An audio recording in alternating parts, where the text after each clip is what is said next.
a Best Paperwork Award for his article in an international journal, Business Intelligence and Innovations. He has also received numerous accolades for his teaching and special lecture in various NGOs and colleges. We welcome you, sir. Thank you, ma'am. Thank you. Dear students, is my voice audible? Can anyone put it in the chat Yes, box? sir. Yes, Yes, thank you. sir. Thank you all. Yes, sir. So, yes, ma'am. And, whatever the communication is, please contact me through that chat box. For next 1 hour 15 minutes, I'll be lecturing on the recent trends in marketing. If you find any voice that's been breaking from my side or any audio issues, please let me know in the chat box. I'll be going through all the comments. And now the time is 3:05 till 4:10. I will be making the presentation. And after 4:10, if you are having any queries, doubts, clarification on anything that we have discussed, please let me know at 4:10.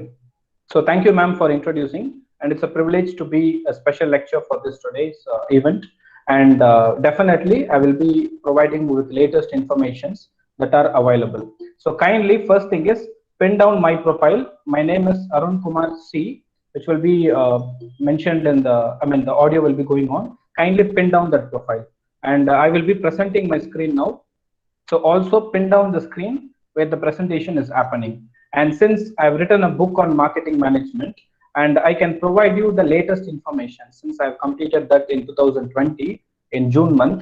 So I can also provide you the inputs of the latest trends and the recent updations that has happened in marketing.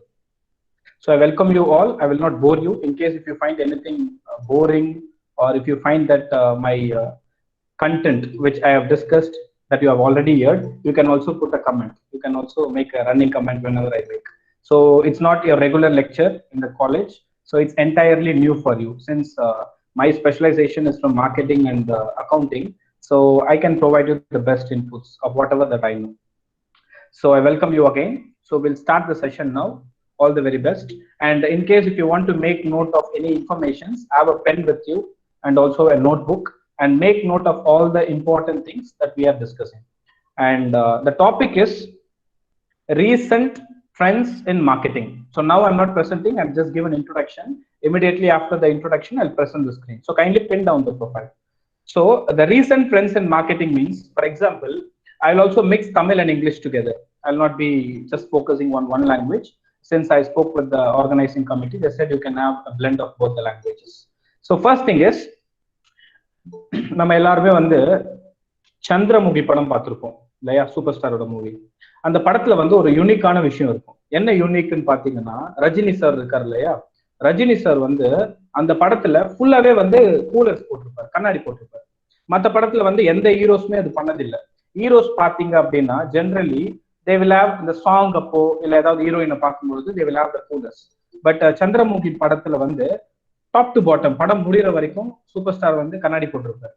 நான் ஏன் இதை சொல்றேன்னா, படம் முடிஞ்சதுக்கு அப்புறம் அந்த classes இருக்கு இல்லையா, சூப்பர் ஸ்டாரோட கிளாஸஸ், அதெல்லாம் வந்து ஆப்ஷனுக்கு போச்சு. எவ்வளவு திரும்ப போச்சு? 2 crores போச்சு. And one of the partner is என்னோட ஃப்ரெண்டோட அப்பா. அதுல அது ஆப்ஷன்ல வந்து அவர் ஏலம் விட்டது. ஸோ அந்த ரஜினிகாந்த் போட்ட கூலர்ஸோட மொத்த ரேட்டே பாத்தீங்க அப்படின்னா it will not even B 2 lakhs. ஆனா வந்து ஆப்ஷனுக்கு வந்து 2 crores போச்சு. அப்ப என்ன அர்த்தம்னா, செட் ட்ரெண்ட், ஒரு ட்ரெண்ட் செட் பண்ணாரு சூப்பர் ஸ்டார். என்ன அப்படின்னா, கூலர்ஸ் போட்டா கூல் அப்படின்ற மாதிரி ஒரு ட்ரெண்ட் வந்து அப்போ செட் பண்ணது 2004 ஐ திங்க். ஸோ அப்போ அந்த ட்ரெண்ட் என்னது, அந்த டைமுக்கு அது புதுசு. அதே மாதிரி மார்க்கெட்டிங் பாத்தீங்க அப்படின்னா always there will be some trend. என்ன ட்ரெண்ட் அப்படின்னா அதுதான் நம்ம இன்னைக்கு பார்க்க போறோம். நான் வந்து totally will be discussing 5 items. அந்த 5 items வந்து we will discuss. அது டிஸ்கஸ் பண்ணதுக்கு அப்புறம் இன்கேஸ் ஏதாவது டவுட் இருந்ததுன்னா ப்ளீஸ் லெட் மீ நோ. சரிங்களா? ஸோ ட்ரெண்ட் அப்படின்னா லாஸ்ட் வருஷம் என்ன நடந்தது, நான் வந்து இந்த 1940-50 எல்லாம் சொல்ல மாட்டேன்.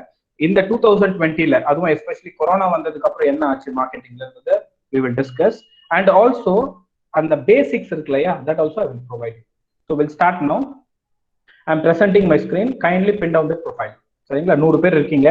ப்ரொஃபைல் வந்து பின் பண்ணிக்கோங்க. என்னோட பேர் வந்து அருண் குமார் வரும்.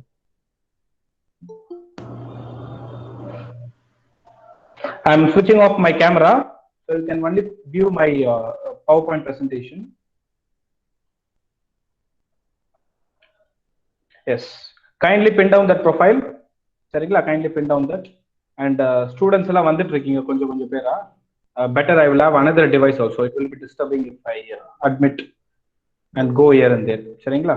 Just a second. கம்ஃபர்டபுளான இடத்துல உட்காந்துக்கோங்க. ஏதாவது நோட்ஸ் எடுக்கணும் அப்படின்னா எடுத்துக்கோங்க. இன் கேஸ் என்ன காண்டாக்ட் பண்ணணும்னா கூட you can contact me after the session gets over. So fine.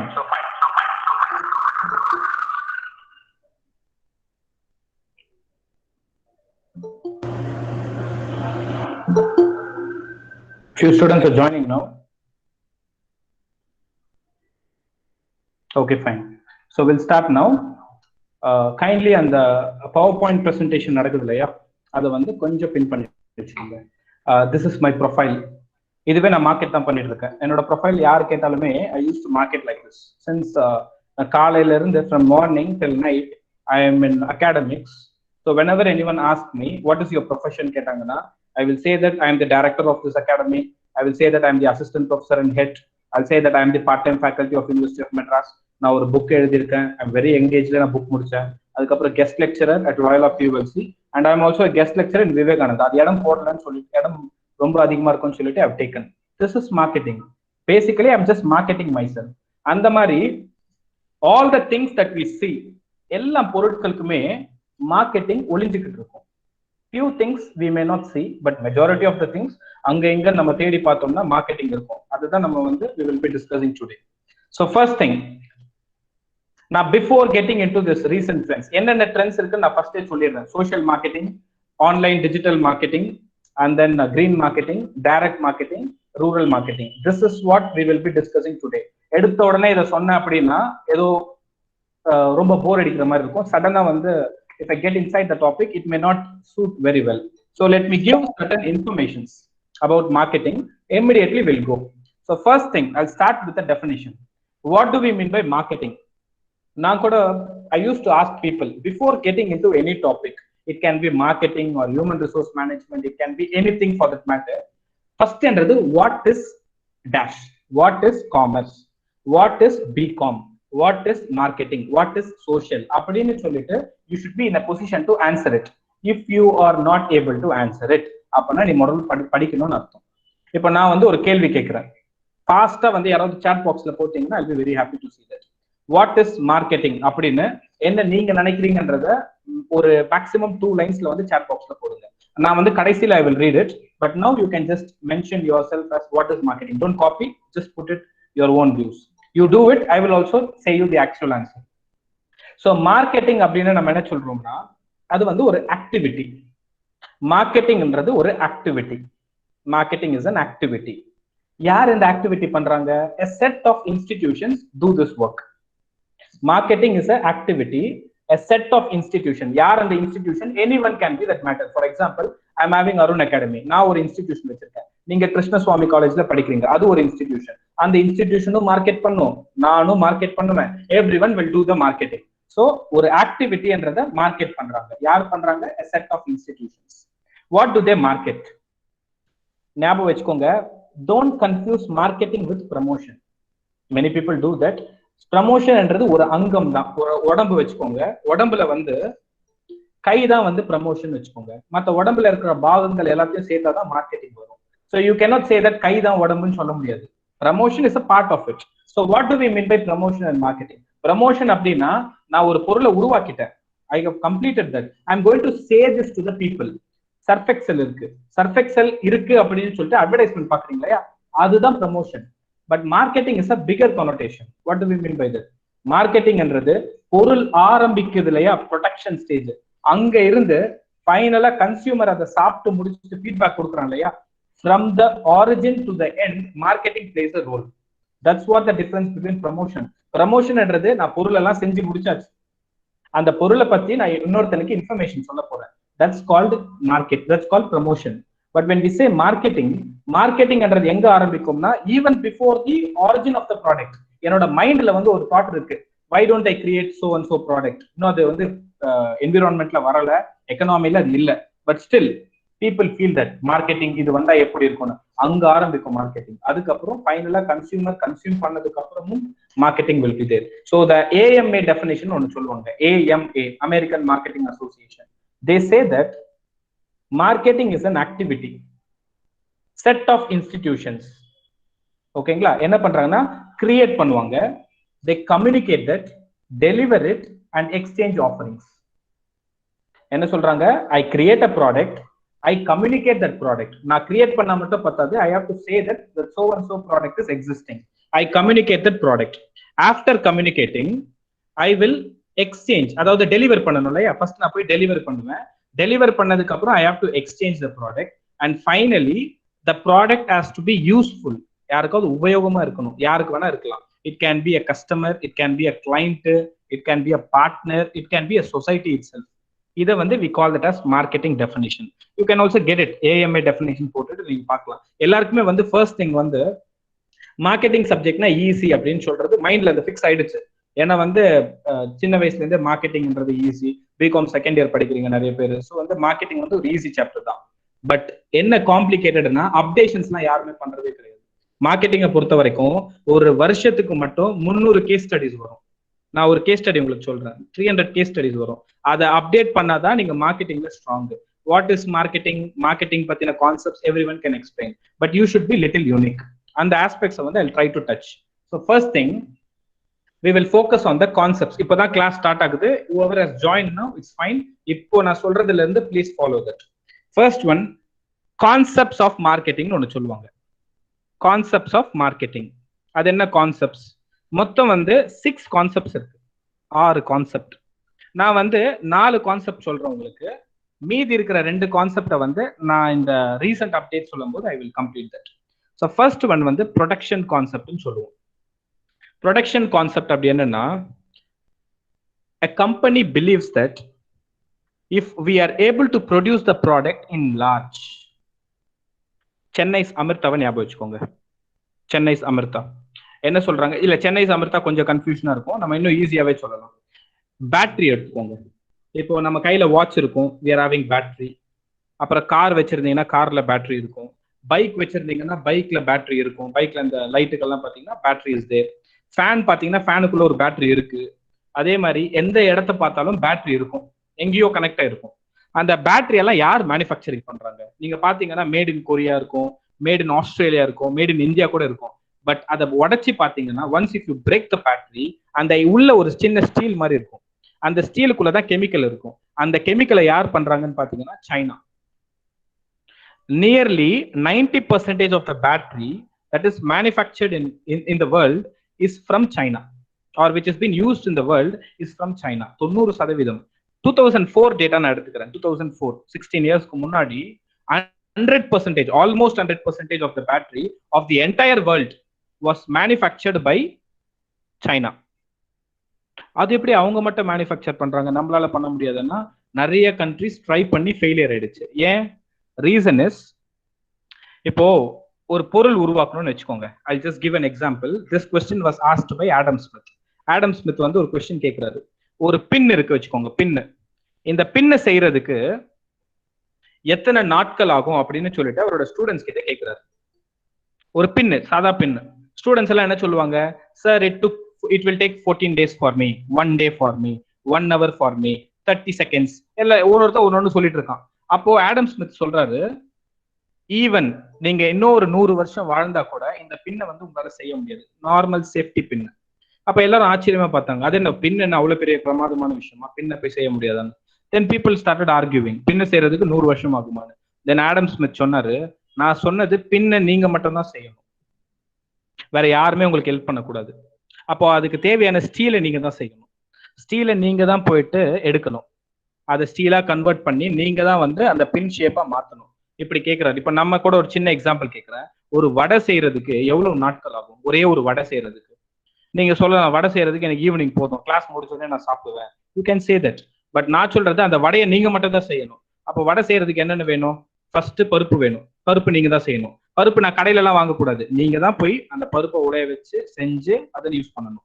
சட்டி வேணும்ல, சட்டி எங்க போய் பண்ணுவீங்க? நீங்க தான் பண்ணணும். ஷேப், ஃபயர் நீங்க தான் உருவாக்கணும். அப்புறம் ஆயில் ரொம்ப கஷ்டம், ஆயில் நீங்க தான் உருவாக்கணும். எல்லாம் உருவாக்கிட்டு எனக்கு ஒரு வடை செய்யுங்க அப்படின்னா எவ்வளவு நாள் ஆகும்? ரொம்ப நாட்கள் ஆகலாம், இல்ல 50 வருஷம் ஆகலாம், கண்டுபிடிக்க முடியாம போகலாம். ஆர் கடைசியில பாத்தீங்கன்னா அது காஸ்ட் வந்து எங்கேயோ எகிரிடும். ஒரு வடை செய்யறதுக்கு 20 லட்சம் ரூபாய் ஆயிடும். ஏன்னா you have to spend lot of money on items like that. 20 lakhs ஆகுதுன்னு வச்சுக்கோங்க ஒரே ஒரு வடை செய்யறதுக்கு. ரெண்டாவது வடை செய்யறதுக்கும் அதே காஸ்ட் ஆகும். ரெண்டாவது வடை செய்யறதுக்கு அதுல பாதி கூட இருக்காது. Not even 1% will be there because all the necessary items required to make a vada is already available. So second vada will cost you very less. அதனாலதான் என்ன சொல்லுவாங்கன்னா மார்க்கெட்டிங்கை பொறுத்த வரைக்கும், ஒரு மார்க்கெட்டிங் இல்ல ஜென்ரலா if you look into production, முதல் product செய்யறதுக்கு தான் காஸ்ட் அதிகமாகும், செகண்ட் ப்ராடக்ட் செய்யறதுக்கு காஸ்ட் கம்மியாகும், தேர்ட் ப்ராடக்ட் செய்யறதுக்கு இன்னும் காஸ்ட் கம்மியாகும், ஃபோர்த் பண்ணா இன்னும் கம்மியாகும். இப்போ நீங்க ஒரு பில்லியன் ப்ராடக்ட்ஸ் பண்றீங்கன்னு வச்சுக்கோங்களேன், the cost of the last product and the first product comparison எங்கேயோ இருக்கும். huge gap will be there. That's why இந்த கான்செப்டுக்கு பேரு economies of scale ன்னு சொல்லுவாங்க. EOS, economies of scale. When a company start to manufacture more and more products, eventually the cost of the product will be less. இதைத்தான் production concept நமக்கு சொல்லுது. Production concept என்ன சொல்லுதுன்னா, ஊர்ல இருக்கிற எல்லா கடையிலயுமே நம்ம பொருள் தான் இருக்கணும். அப்ப கஸ்டமர்ஸ்க்கு என்ன ஆப்ஷன் இருக்கு? வேற வழியே இல்லை, நம்ம பொருள் தான் வாங்குவாங்க. கோக், பெப்சி இவங்க எடுத்த ஸ்ட்ராட்டஜி அது. இப்போ ஃபார் எக்ஸாம்பிள் ஒரு லோக்கல் பார்ட்டி வந்து நல்லா ப்ரொடியூஸ் பண்ணிட்டு இருக்குன்னு வச்சுக்கோங்க, அதை மர்ஜ் பண்ணிடுவாங்க, இல்ல அக்விசிட் பண்ணிடுவாங்க, இல்ல அமால்கமேட் பண்ணிடுவாங்க. என்ன ஆகும்னா, இப்போ நீங்க சென்னையில வந்து ஒரு நல்ல கூல் ட்ரிங்க் ஷாப் ஒன்று ஓபன் பண்ணி நீங்க புதுசா ஃபார் எக்ஸாம்பிள் முத்து கூல் ட்ரிங்க்ஸ்னு ஒன்று ஆரம்பிக்கிறீங்க, முத்து அப்படின்னு சொல்லிட்டு, and it is competing with Pepsi and Coke. உடனே பெப்சி அண்ட் கோக் என்ன பண்ணணும்னா அதை அமால்கமேட் பண்ணிடும், இல்ல அக்விசிட் பண்ணிடும், ஏதாவது பண்ணும். ஏன் காரணம் பாத்தீங்கன்னா நம்ம ப்ராடக்ட் மட்டும் தான் மார்க்கெட்ல இருக்கணும். அப்போ கஸ்டமர்ஸ்க்கு ஆப்ஷன் என்ன இருக்கும்? கூல் ட்ரிங்க் குடிக்கணும்னாலே ஃபர்ஸ்ட் திங் உங்க மைண்டுக்கு என்ன வரும்? பெப்சி இல்ல கோக் வரும். ஸோ அதனாலதான் பாத்தீங்கன்னா look into the brands that the Coke and Pepsi is having. அதை நீங்க ஃபேண்டா எடுத்துக்கோங்க, அது வந்து கோக் இல்ல பெப்சிக்கு போயிடும். லிம்கா எடுத்துக்கிட்டீங்கன்னா அது கோக்கு போயிடும். அந்த மாதிரி ஒரு ப்ராடக்ட்ஸையும் வந்து அவங்க அக்விசிட் பண்ணாங்க. இதுதான் ப்ரொடக்ஷன் கான்செப்ட்னு சொல்லுவோம். ப்ரொடக்ஷன் கான்செப்ட்ல வந்து ரெண்டு இருக்கு. ஒன்னு வந்து produce as much as you can, manufacture as much as you can, let the people be aware that your product is available in the market. Second வந்து எவனாவது காம்படிட்டர் வந்தானா அவனை நம்ம எடுத்து போட்டு உள்ள தள்ளிடலாம். மைக்ரோசாஃப்ட் பண்ண பெஸ்ட் ஸ்ட்ராட்டஜி. சாஃப்ட்வேருக்கு இல்ல வந்து கிளவுடுக்கு மைக்ரோசாஃப்ட்டை விட்டா வேற கம்பெனி உங்களுக்கு ஏதாவது யோசனை கூட வராது. காரணம் வந்து they strongly believe in production concept. We'll produce as much software as we can, let the world use the Microsoft, and after that even if there is going to be any competitor we will take over that person. அப்படின்றது தான் Microsoft உடைய ஆரிஜினே. அதே தான் பெப்சியும் பண்ணுச்சு, அதே தான் வந்து கோக்கும் பண்ணிடுச்சு. நிறைய companies I can give as an example, Hindustan Unilever. இதெல்லாம் ப்ரொடக்ஷன் கான்செப்ட் நம்ம சொல்லுவோம். செகண்ட் கான்செப்ட் வந்து product concept. Product concept believes that பொருள் மட்டும் நீங்க செஞ்சுட்டு ஊரெல்லாம் அதை வித்துட மட்டும் பத்தாது. இப்போ ஃபார் எக்ஸாம்பிள் எங்க பார்த்தாலுமே வந்து அந்த பொருள் தான் இருக்கு அப்படின்னா the customer will be fed up. Customer may get hesitate to buy the product. So that's why product concept என்ன சொல்லுதுன்னா, we should focus on the quality of the product. We should focus on the quality of the product. Example வந்து iPhone எடுத்துக்கோங்க. IPhone ஏன் எல்லாருமே வந்து I need to purchase, இல்ல iPhone is why consider superior compared with Android or other mobile product? Because quality சூப்பரா இருக்கும். கீழே போட்டாலும் மொபைல் வந்து பெரிய அளவுக்கு டேமேஜ் ஆகாது, உள்ள வந்து சாஃப்ட்வேர் ஹேங்கே ஆகாது, ஐபோன் 99% ஹேங் ஆகாது. ஸோ இதெல்லாம் ஏன் சொல்றாங்கன்னா this is an example of a product concept. So product concept believes that பொருளை வந்து சும்மா 100-200 ப்ராடக்ட்னு சொல்லிட்டு ப்ரொடியூஸ் பண்ணா மட்டும் அந்த ப்ராடக்ட் வந்து ஸ்டார் ப்ராடக்ட் ஆயிடாது. The product should focus on the development. The product should be in a position so that the product people feels that okay இந்த ப்ராடக்ட் வாங்கினா இன்னும் 10 வருஷம் இருக்கும் அப்படின்றத அந்த மைண்ட் செட்டை வந்து you have to bring. That's what we mean by product concept. இதெல்லாம் நான் ஏன் சொல்றேன் அப்படின்னா, ரீசெண்ட் ட்ரெண்ட்ஸ் கத்துக்கணும் அப்படின்னா, அதாவது இப்போ 2020ல என்னென்ன நடக்குது மார்க்கெட்டிங்ல கத்துக்கணும்னா, ஜென்ரலா கான்செப்ட்ல first you have to be strong. First thing வந்து மார்க்கெட்டிங் டெஃபினிஷன்ல ஸ்ட்ராங்கா இருக்கணும், அதுக்கப்புறம் கான்செப்ட்ல ஸ்ட்ராங்கா இருக்கணும், அதுக்கப்புறம் அப்டேஷன் இருக்கணும். இது இருந்தாலே போதும் மார்க்கெட்டிங்க்கு. So next one is we call it as selling concept. Selling concept என்ன சொல்லுதுன்னா, பொருளை உருவாக்குனா மட்டும் பத்தாது, அதை நல்லா பண்ணாலும் பத்தாது, அதை போயிட்டு செல் பண்ணணும். Aggressive sales. சென்னை சமிர்த்தா வந்து ஒரு எக்ஸாம்பிளா எடுத்துக்கோங்க. அதுதான் நான் ஃபர்ஸ்ட் சொன்னேன். இப்போ திங்க் அபவுட் சென்னை சமிர்த்தா. என்ன ஸ்பெஷல் அவங்களுக்கு? ஹோட்டல்னு சொன்னா அவங்க மைண்டுக்கு வராங்க. இல்ல எஸ்ஆர்எம் எடுத்துக்கோங்க. நம்ம லோக்கல் எக்ஸாம்பிள்ஸ் பார்ப்போம் ஃபர்ஸ்ட். இப்போ லோக்கலா பாத்தீங்கன்னா திங்க் அபவுட் அ ஸ்டூடெண்ட் ஒரு 500 மார்க் எடுக்கிறான். அவுட் இப்போ 600 ஆயிடுச்சு. Out of 600 is getting only 300. எல்லா காலேஜும் ட்ரை பண்ணா கிடைக்கல. அடுத்து நெக்ஸ்ட் அவன் மைண்ட் எங்க போகும் தெரியுமா? SRM காலேஜுக்கு போகும். ஏன்னா நாங்க ஒர்க் பண்றதுனால சொல்றேன். அங்க பாத்தீங்க அப்படின்னா எல்லா காலேஜும் ட்ரை பண்ணிட்டு கிடைக்காதவனும் வருவான். அட் த சேம் டைம் ஒரு அவுட் சைடர் ஸ்டேட்டுக்கு வெளியில இருக்கான் இல்லையா, அவன் வந்து சென்னையில படிக்கணும் அப்படின்னா அவனோட ஃபர்ஸ்ட் சாய்ஸே வந்து SRM தான் இருக்கும். Because SRM is projecting themself as such. Opportunity இல்லைன்னா எங்க கிட்ட வாங்க, வெளியூருக்காரங்க அப்படின்னா you will get the class of the foreign university அப்படின்னு சொல்லிட்டு they are welcoming, they are positioning their product as such. அவங்க ப்ராடக்டோ இல்லை அவங்க சர்வீஸையோ வந்து they are projecting as such that we are there for you அப்படின்ற மாதிரி. என்ன மாதிரி ப்ரொஜெக்ட் பண்றாங்க? நாங்க வந்து வேர்ல்ட் கிளாஸ் யூனிவர்சிட்டி மாதிரி வி வில் ப்ரொவைட். அண்ட் லோக்கல்ல யாருக்கும் கிடைக்கலன்னா வி வில் டெஃபினெட்லி கிவ். அங்க பாத்தீங்கன்னா most of first come first serve பேசிஸ்ல appointment is happening. I mean recruitment of students. So இது என்ன சொல்லுதுன்னா செல்லிங். இதை மட்டும் நான் செல்லிங் எடுத்து போனா கிடையாது. செல்லிங் எக்ஸாம்பிள் பாத்தீங்க அப்படின்னா ப்ராடக்ட் வந்து அக்ரெசிவா சேல் பண்ணும். அக்ரெசிவா they wanted to ensure that all the people are aware about this product. Awareness has to be created among the people about this particular product, so that when people think of any problem or if they require any product, this particular product should come to their mind. இப்ப நீங்க என்ன பண்றீங்கன்னா ஒரு டாஸ்கா எடுத்துக்கோங்க, எழுதெல்லாம் வேண்டாம், மைண்ட்ல வந்து இதெல்லாம் யோசிச்சு பாருங்க. ஆயில் அப்படின்னு சொன்னா உங்க மைண்டுக்கு ஃபர்ஸ்ட் எது வருது? பென்னு அப்படின்னு சொன்னா மைண்டுக்கு எது ஃபர்ஸ்ட் வருது? பென்சில்னு சொன்னா எது மைண்டுக்கு ஃபர்ஸ்ட் வருது? இதுக்கெல்லாம் காரணம் பாத்தீங்கன்னா செல்லிங் கான்செப்ட் தான். Because those companies are ensuring that they reach the minds of the people. It is not just about producing in mass. It is not about even providing a quality product. It is also about selling. படத்தை எடுத்துக்கோங்க, இப்போ ரஜினிகாந்த் படமே எடுத்துக்கிட்டா கூட selling concept இல்லைன்னா படம் போகாது. ஏன்னா அட்வர்டைஸ் பண்ணணும், அப்புறம் வந்து ப்ரமோட் பண்ணணும், lot of events has to be done. இந்த படத்துக்கு இசை வெளியீட்டு விழா அப்படின்னு சொல்லிட்டு வைக்கிறாங்களா, this is also a kind of a selling concept. Next வாங்க, the most important concept, marketing concept. marketing conceptலயே marketing concept ஒன்னு இருக்கு. what do we mean by marketing concept?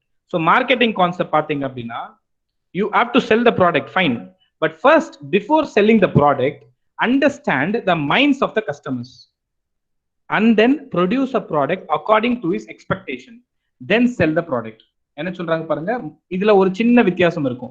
Selling concept பாத்தீங்க அப்படின்னா பொருளை வித்துடுங்க, எப்படியாவது வித்துடுங்க அப்படின்றது selling. But marketing concept tells that பொருளை விற்கிறதுக்கு முன்னாடி அவனுக்கு அந்த பொருள் தேவையான்னு தெரிஞ்சுக்கிட்டு according to is expectation or demand let us create a product and after creating the product we will sell this product back to the customer. இப்போ for example Jio எடுத்துக்கோங்க. ஜியோ வந்து one of the classic example for marketing and selling concept. இது first எப்படி marketing கான்செப்ட்டுக்கு வரும்? எல்லாருக்குமே தெரியும் data வந்து காஸ்ட்லி. 2016 எல்லாம் பாத்தீங்கன்னா டேட்டா வாஸ் ஆக்சுவலி காஸ்ட்லி. அப்போ வந்து கொண்டு வராரு 6 மாசத்துக்கு ஃப்ரீ அப்படின்னு. ஏன் இதை வந்து ஃபர்ஸ்ட் ஃப்ரீன்னு அனௌன்ஸ் பண்றாரு? First thing is he understood the people's mind. என்ன அண்டர்ஸ்டாண்ட் பண்ணிட்டாருன்னா மக்கள் எல்லாம் டேட்டாக்கு அதிக காசு ஸ்பெண்ட் பண்றாங்க, அதுக்கு ஆக்சுவலா அவ்வளவு ஆகவே ஆகாது அப்படின்னு அவங்களுடைய ரெக்குவயர்மெண்ட்டை புரிஞ்சுக்கிட்டாரு. சீப்பா ப்ராடக்ட் வேணும்னு பீப்புள் எதிர்பார்க்கறாங்க, டேட்டா எஸ்பெஷலி. ஸோ அதுக்கு ஏற்ற மாதிரி understanding the minds of the people and also looking into the available resources. நான் ஒன்று பண்றேன்னு சொல்லிட்டு என்ன பண்ண முடியாது, resource has to be available. First உங்ககிட்ட டப்பு இருக்கணும், finance has to be there. So all this was there. Eventually understood the minds of people, provided a blockbuster product. ஜியோன்னு ஒன்று வந்தது. மார்க்கெட்டிங் கான்செப்டா மக்களை புரிஞ்சுக்கிட்டு அதுக்கேற்ற மாதிரி ப்ராடக்ட் வந்து is selling the product. And after the product is sold, he started using selling concept. Aggressive sales. Jio பாத்தீங்கன்னா IPL 2018 எல்லாம் பாத்தீங்கன்னா ஃபுல் ஸ்பான்சர் அவங்க தான் பண்ணாங்க.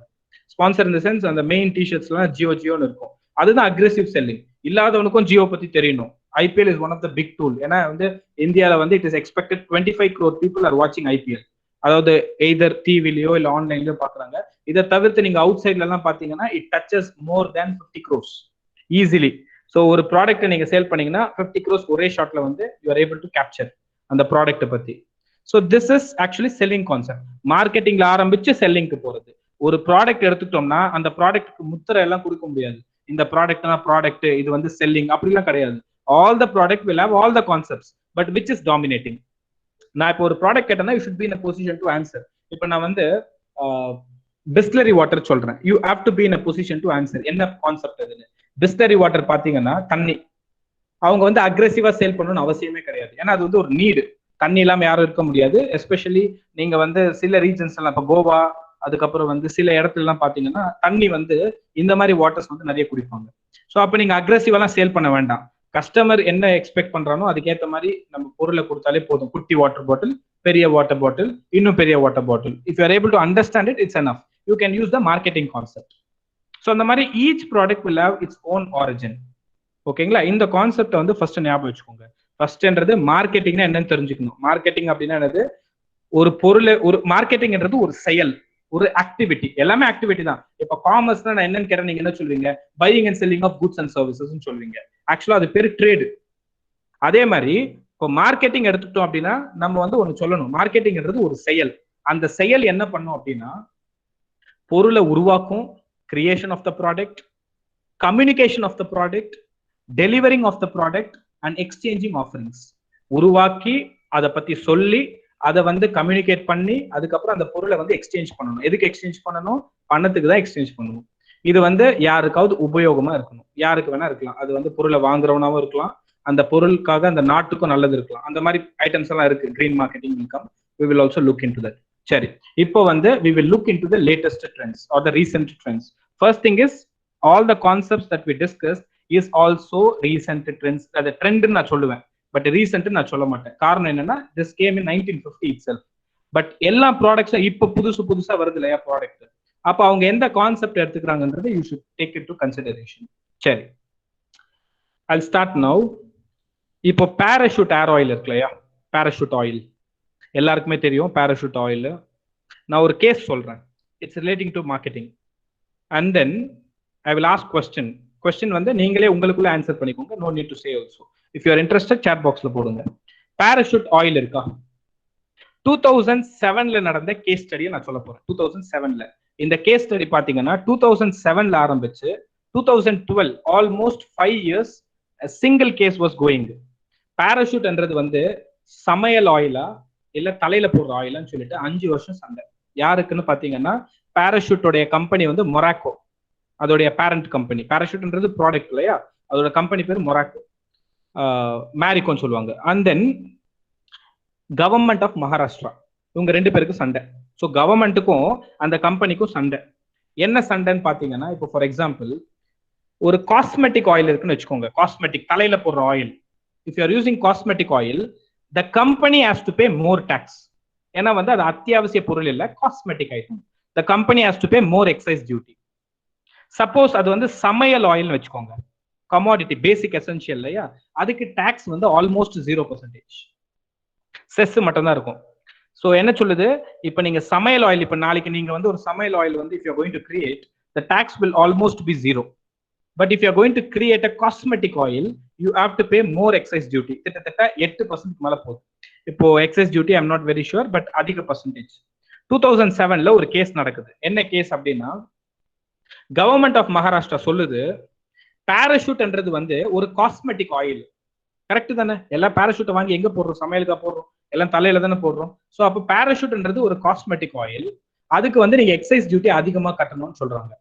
பட் பேராஷூட் என்ன சொல்லுதுன்னா எந்த வந்து காஸ்மெட்டிக் ஆயில் கிடையாது, எந்த வந்து கமாடிட்டி ஆயில். நான் வந்து I am giving coconut oil. பேராஷூட்ன்றது கோகனட் ஆயில் இல்லையா? I am giving for cooking. அவன் தலையில போட்டா அதுக்கு நாங்க பொறுப்பு இல்லை அப்படின்னு சொல்லிட்டு பேராஷூட் இஸ் டெல்லிங். இது நேரா ஹைகோர்ட் போச்சு. அந்த ஹைகோர்ட் ஆஃப் பாம்பே இருக்குல்ல, அங்க போச்சு. அங்க யார் வின் பண்ணாங்கன்னா it will B shocking. Parachute வந்து வின் பண்ணிடுச்சு. என்ன வின் பண்ணாங்கன்னா பேராஷூட்ன்றது வந்து ஒரு சமையல் எண்ணெய், அதை வந்து தலையில போட்டு சுத்துறாங்கன்னா அதுக்கு கம்பெனி பொறுப்பு இல்லைன்னு சொல்லிட்டு சாதகமா அந்த ஹைகோர்ட் வந்து முடிவு கொடுத்தாங்க. மறுபடியும் அப்பீல் பண்ணாங்க. Government of Maharashtra appeal to the supreme court. இதெல்லாம் 1 இயர்லயே முடிஞ்சிச்சு, 2008லயே. அதுக்கப்புறம் சுப்ரீம் கோர்ட்டுக்கு இந்த கேஸ் போகுது. கேஸ் போனதுக்கு அப்புறம் same question. Parachute is telling that எங்க ப்ராடக்ட் வந்து நீங்க அட்வர்டைஸ்மெண்ட் பாருங்க, பேராஷூட்ல என்ன பண்ணுவாங்க? அம்மாவும் இருப்பாங்க, பொண்ணும் இருப்பாங்க, கிச்சன்ல இருப்பாங்க, ஏதாவது சமையல் செஞ்சுட்டு இருப்பாங்க. ஆனா தலையில ஃபுல்லா முடிய வந்து கீழே போட்டுருப்பாங்க, நல்லா லூஸ் ஏர்ல இருப்பாங்க. அப்ப பாக்குற அவங்க எதை பத்தியுமே பேச மாட்டாங்க. they will talk about something irrelevant. they'll talk about sports, they'll talk about some food items. ஏதோ இது பத்தி பேசுவாங்க. கிச்சன்ல இருப்பாங்க, அம்மாவும் பொண்ணு வந்து லூஸ் ஏர்ல இருப்பாங்க. and then they will be talking about something else. அப்புறம் பேராஷூட்னு வரும். இப்போ as a consumer இல்ல as a audience, what I will perceive, okay, கிச்சன்ல இருக்காங்க, சமையல் ஆயில், எதுவுமே சொல்லல. so if you are having doubt, go and look into the parachute. அந்த இது இருக்கு இல்லையா, பேராஷூட் ஆயில். அதுல பாத்தீங்கன்னா ஏர்ன்ற வார்த்தை ஒண்ணு கூட இருக்காது. ஏர் HAIRன்னு சொல்லிட்டு ஒரு வார்த்தை இருக்காது. இதை சுப்ரீம் கோர்ட் கேக்குது. இதுக்கு வந்து பாராசூட் இஸ் ஆன்சரிங். என்ன பண்றாங்க, அப்புறம் லாஸ்ட்ல வந்து சுப்ரீம் கோர்ட் ஒரு கொஸ்டின் கேக்குது. சரி எல்லாம் ஓகேப்பா, நாங்க வந்து நீங்க வந்து கமாடிட்டி ஆயில்னே will accept. But my question is, அப்ப எதுக்கு சின்ன சின்ன பேக்கெட்ல விற்கிறீங்க? சின்ன சின்ன பேக்கெட்ல எவன் வந்து சமையல் செய்வான்? அப்ப அது காஸ்மெட்டிக் தானே அப்படின்னா மாட்டிக்கிட்டாங்க. உடனே they said that சின்ன சின்ன பேக்கெட்ன்றது ஃபார் தி ஹாஸ்டல் பீப்புள். இந்த ஹாஸ்டல்ல இருக்காங்க இல்லையா பசங்க, அவங்க எப்பயாவது தான் சமைப்பாங்க, அவங்களுக்காக நாங்க கொடுக்குறோம் சின்ன சின்ன பேக்கெட்ல.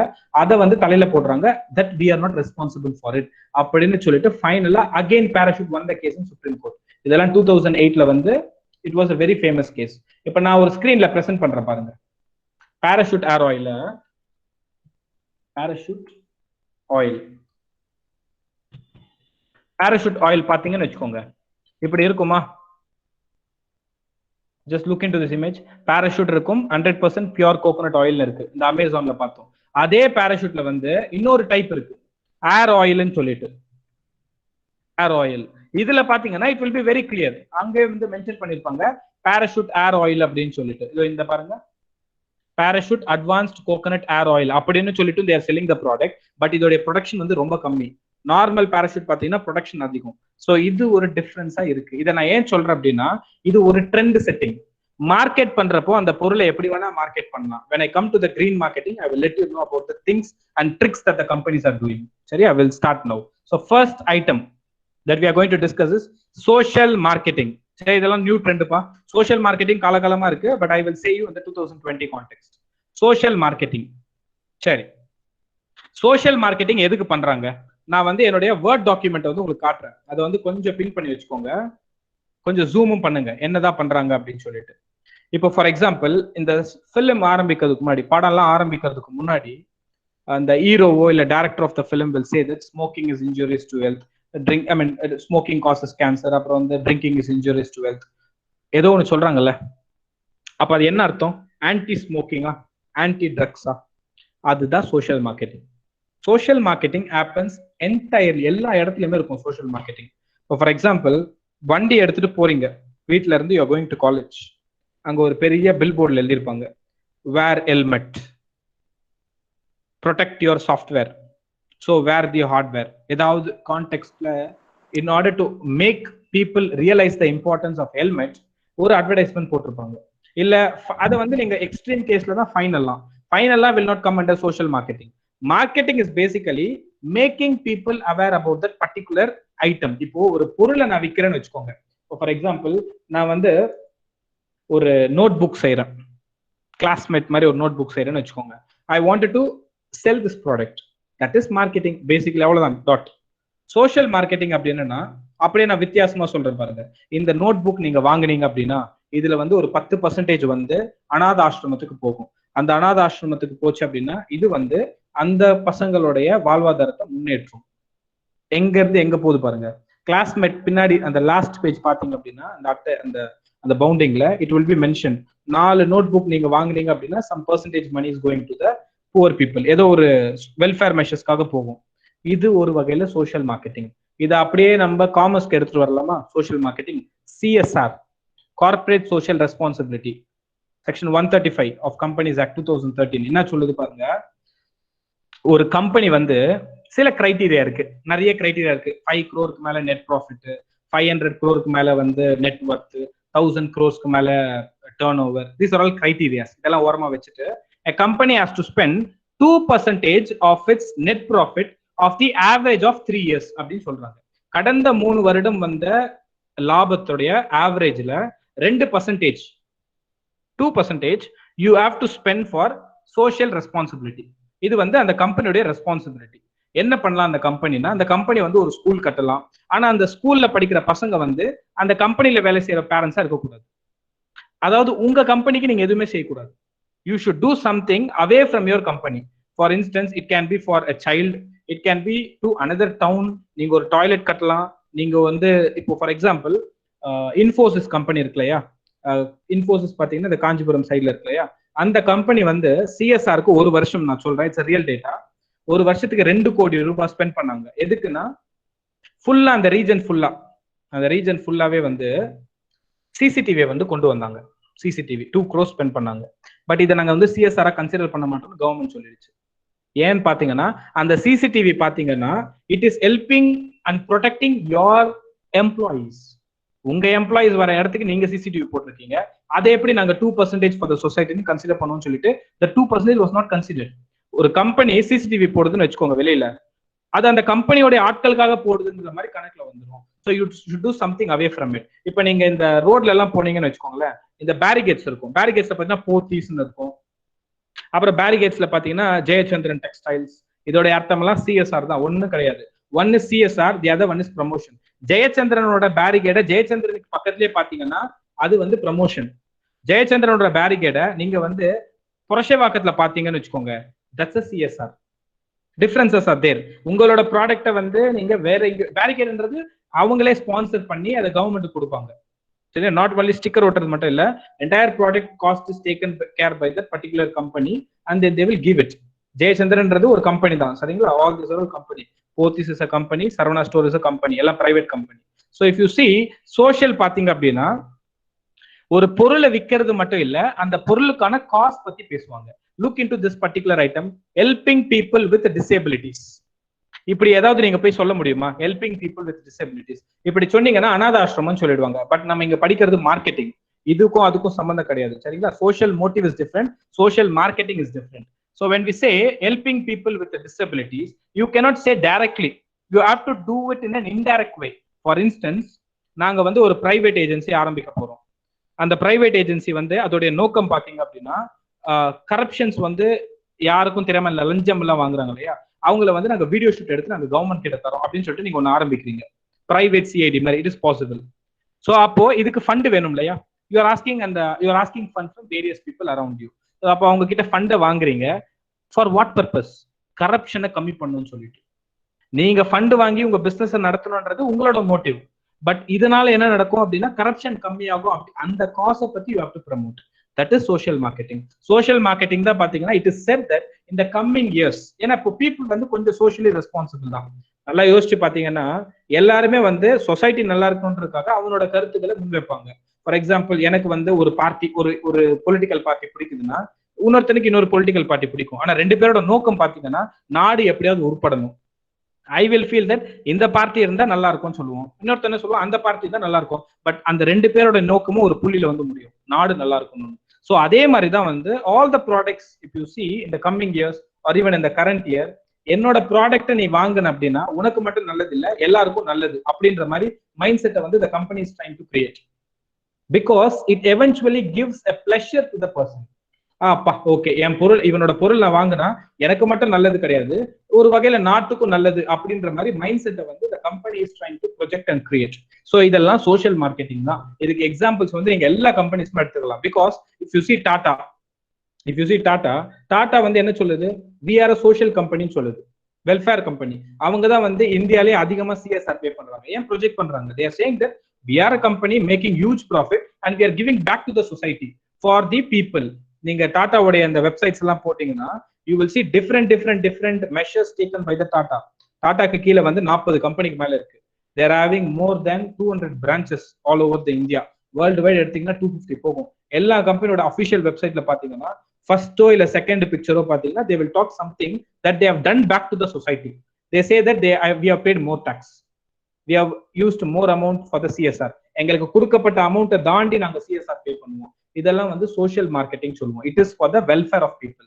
மகாத்மா காந்தி என்ன சொல்லியிருக்காரு பாருங்க, businessmen should produce wealth for the society and preserve wealth as the trustees of the society. Mahatma Gandhi social marketing பத்தி சொல்லியிருக்காரு. என்ன சொல்றாரு பாருங்க, ஒரு கம்பெனி வந்து லாபத்தை நோக்கி தான் போகணும் அப்படின்னு சொல்றாரு. ஒரு கம்பெனி லாபத்தை நோக்கி போகணும், ஆனா வர லாபத்தை சொசைட்டிக்கே திருப்பி கொடுக்கணும். preserve wealth as the trustees of society. நீ எவ்வளவு ப்ராஃபிட் பார்க்க முடியுமோ பாரு, you make as much as money as possible but give back to the society. This is what Mahatma Gandhi is telling. நீங்க வந்து AMO ஓட டெஃபினிஷன் பார்த்தாலும் அதே தான் சொல்லுவோம். அது it tells that a company should, rather than selling a product, it should sell the cause. எதுக்காக இந்த பொருளை நீங்க விக்கிறீங்க, இதனால என்ன நல்லது நடக்கும் அப்படின்னு சொல்லிட்டு அதுக்கு ஸ்ட்ரக்சர்ஸ் இருக்கு. you have to say a proper policy, அதுக்கு ஒரு ஸ்ட்ராட்டஜி, அந்த ஸ்ட்ராட்டஜியை வந்து இம்ப்ளிமெண்ட் பண்ணணும். so this is the process used for social marketing. சரிங்களா? இது போதும், நான் சொன்னேன்னா ரொம்ப எடுத்துரும். this is enough. இது பாருங்க, இந்த எக்ஸாம்பிள்ஸ் அந்த பொம்மை பாருங்க. I hope you are able to see that. அந்த பொம்மை என்ன சொல்லுது பாருங்க, நீங்க பிளாஸ்டிக் பேக் வச்சிருந்தீங்கன்னா you are doing something wrong அப்படின்ற மாதிரி அந்த பொம்மை ஏதோ சொல்லுது. அதே மாதிரி one second. Yes, if you look into this picture, இதுதான் சோஷியல் மார்க்கெட்டிங் எக்ஸாம்பிள். பொருள் வந்து நீங்க தேவையில்லாம வந்து யூஸ் பண்ணக்கூடாது, plastic bag skill the environment அப்படின்ற மாதிரி அந்த பொருளை வாங்குறது மட்டும் இல்லாம அதுல ஒரு கருத்தோ இல்ல ஏதோ ஒரு நல்ல விஷயத்தையும் போட்டு கொடுப்பாங்க. So this is we can take as an example for social marketing. இது ஃபைனா? Next will go. Next is very important. Online marketing. யாரை கேட்டாலும் இதுக்கு எக்ஸ்பிளனேஷன் கொடுத்துருவாங்க, but I will try to say the real aspects which are existing in the online marketing. So next is online marketing. என்னுடைய next PPT பாத்தீங்கன்னா it talks about online marketing. நீங்க இருக்கு பாருங்க, I have given some pictures. இது நீங்க கூகுள்லே பார்க்கலாம். Website, mobile promotion. Next online marketing பாத்தீங்கன்னா ஒரு பொருள் வந்து நான் உருவாக்குறேன். இப்போ கோவிட் சிச்சுவேஷன் எடுத்துக்கோங்க, கொரோனா இருக்கு இல்லையா, நான் என்னோட கேஸ் எடுத்துக்கிறேன். நான் என்னோட ரியல் கேஸ் சொன்னா you can able to attach with me even better. நான் வந்து என்னோட அகாடமி வந்து ஒரு 2 வருஷத்துக்கு முன்னாடி ஆரம்பிச்சேன்னு வச்சுக்கோங்க, 2 இயர்ஸ்க்கு முன்னாடி. கொரோனா வந்ததுக்கு அப்புறம் இந்த government has told even in your college also அப்படியே பிக்சரைஸ் பண்ணுங்க. ஒரு காலேஜோடைய கரஸ்பாண்டா திங்க் பண்ணுங்க, ஒரு காலேஜோட பிரின்சிபலா திங்க் பண்ணீங்கன்னா இது பசங்களை பத்தியே யோசிப்பீங்க. கரஸ்பாண்டா யோசிச்சீங்கன்னா பணத்தை பத்தி யோசிப்பீங்க. நீங்க அந்த பணத்தை பணத்துக்கு அதிகாரியா இருக்கிற இடத்துல யோசிச்சு பாருங்க, ஆன்லைன் மார்க்கெட்டிங் என்ன சேஞ்ச் கொண்டு வந்தது. You can look in to that. So இப்போ கம்பெனி வந்து கொரோனா வர்றதுக்கு முன்னாடி எல்லாரும் அகாடமில வந்து ஸ்டூடெண்ட்ஸ் எல்லாம் இருப்பாங்க, ஓகேங்களா. ஒரு நாளைக்கு வந்து 30-40 ஸ்டூடெண்ட்ஸ் இருப்பாங்க, அப்படியே போகும். கொரோனா வந்துடுச்சு, government has told that physical எல்லாம் இருக்கக்கூடாது, எல்லாமே ஆன்லைன் அப்படின்னு. ஸோ ஆன்லைன்ல நல்லது பாத்தீங்க அப்படின்னா இந்த லாஸ்ட் 3 monthsல மட்டும் என்னோட எக்ஸாம்பிள் நான் சொல்றேன். நான் வந்து பிசிக்கலா இருந்ததுன்னு வச்சுக்கோங்களேன், பிசிக்கலா நான் வந்து கிளாஸஸ் எடுத்திருந்தேன்னா என்னால வந்து 200 பீப்புளை டச் பண்றதே கஷ்டம். மேக்சிமம் நான் சொல்றேன், எக்ஸ்ட்ரீம் கேஸ் 200 பீப்புளை நான் டச் பண்றதே ரொம்ப கஷ்டம். But the positive thing that has happened in the online is இந்த லாஸ்ட் 3 monthsல நான் ஒரு 8 செஷன் எடுத்தேன். இந்த யூஜிசி நெட்னு சொல்லிட்டு ஒரு பரீட்சை இருக்கும், அதுக்கு நான் செஷன் எடுத்தேன். You will not believe 1200 people register பண்ணிருக்காங்க. 1200 ஆன்லைன்ல. அஃப்கோர்ஸ் காஸ்ட்டை வந்து நம்ம கம்மி பண்ணிட்டோம், ஏன்னா வந்து அவங்க இங்க வரதில்லை, எல்லாமே ஆன்லைன்றதுனால காஸ்ட் வந்து not even 50%. we have reduced even less. But online marketing is able to expand the base and the mass. அதான் சொல்லுவாங்க, பேஸையும் மாஸையும் இன்க்ரீஸ் பண்ற ஒரே மார்க்கெட்டிங் ஸ்ட்ராட்டஜி பாத்தீங்கன்னா அது ஆன்லைன் மார்க்கெட்டிங் தான். ஆன்லைன் மார்க்கெட்டிங்ல நான் ஒரு எக்ஸாம்பிள் சொல்றேன் பாருங்க. இந்த அமேசான் எடுத்துக்கோங்க. அமேசான் வந்து புக்ஸ் சேல் பண்ணுதா? Books. Amazon is selling books. எல்லாருக்குமே தெரியும், அமேசானுடைய புக்ஸ் பாத்தீங்கன்னா கம்மி காஸ்ட்ல விற்பாங்க வெப்சைட்ல. நீங்க கடையில போய் வாங்கினீங்கன்னா 150 ரூபான்னு ஒரு புக் இருக்குன்னா அதே புக்கு, அதே எடிஷன், அதே ஆத்தர் எல்லாம் ஃபைன் 120 rupeesக்கு அமேசான்ல இருக்கும். ஸோ ஆஸ் அ கன்சியூமர் நான் என்ன ஃபீல் பண்ணுவேன், 150 கொடுத்து நான் எதுக்கு வாங்கணும், ஐ வில் கோ ஃபார் 120. இப்போ ஒன்னும் இல்ல, நீங்க ஒரு கன்சியூமர் தானே, எல்லாருமே கன்சியூமர் தான். நீங்க ஒரு கடைக்கு போறீங்க, ஒரு சைனீஸ் ப்ராடக்ட் இருக்கு, ஒரு இந்தியன் ப்ராடக்ட் இருக்கு. சைனீஸ் ப்ராடக்டோட ஹெட்செட் 100 ரூபான்னு வச்சுக்கோங்க, இந்தியன் ப்ராடக்டோட ஹெட்செட் 115 வச்சுக்கோங்க. நீங்க எதை சூஸ் பண்ணுவீங்க? பேட்ரியாட்டிசம்லாம் மார்க்கெட்டிங்ல வராது, காஸ்ட் தான் ஃபர்ஸ்ட் வரும், பிரைஸ் தான் ஃபர்ஸ்ட் மைண்டுக்கு வரும். 100 rupees ப்ராடக்ட் தான் I will go even if it's cheap. Extreme கேஸ்லாம் இருக்கு, I cannot say all the people will prefer Chinese product. எல்லாத்துக்குமே எக்ஸப்ஷன்ஸ் இருக்கும், எல்லாத்துக்குமே வேற வேற எக்ஸாம்பிள்ஸ் கொடுக்கலாம். But thing is people are more concerned about cost and price more than any other factors.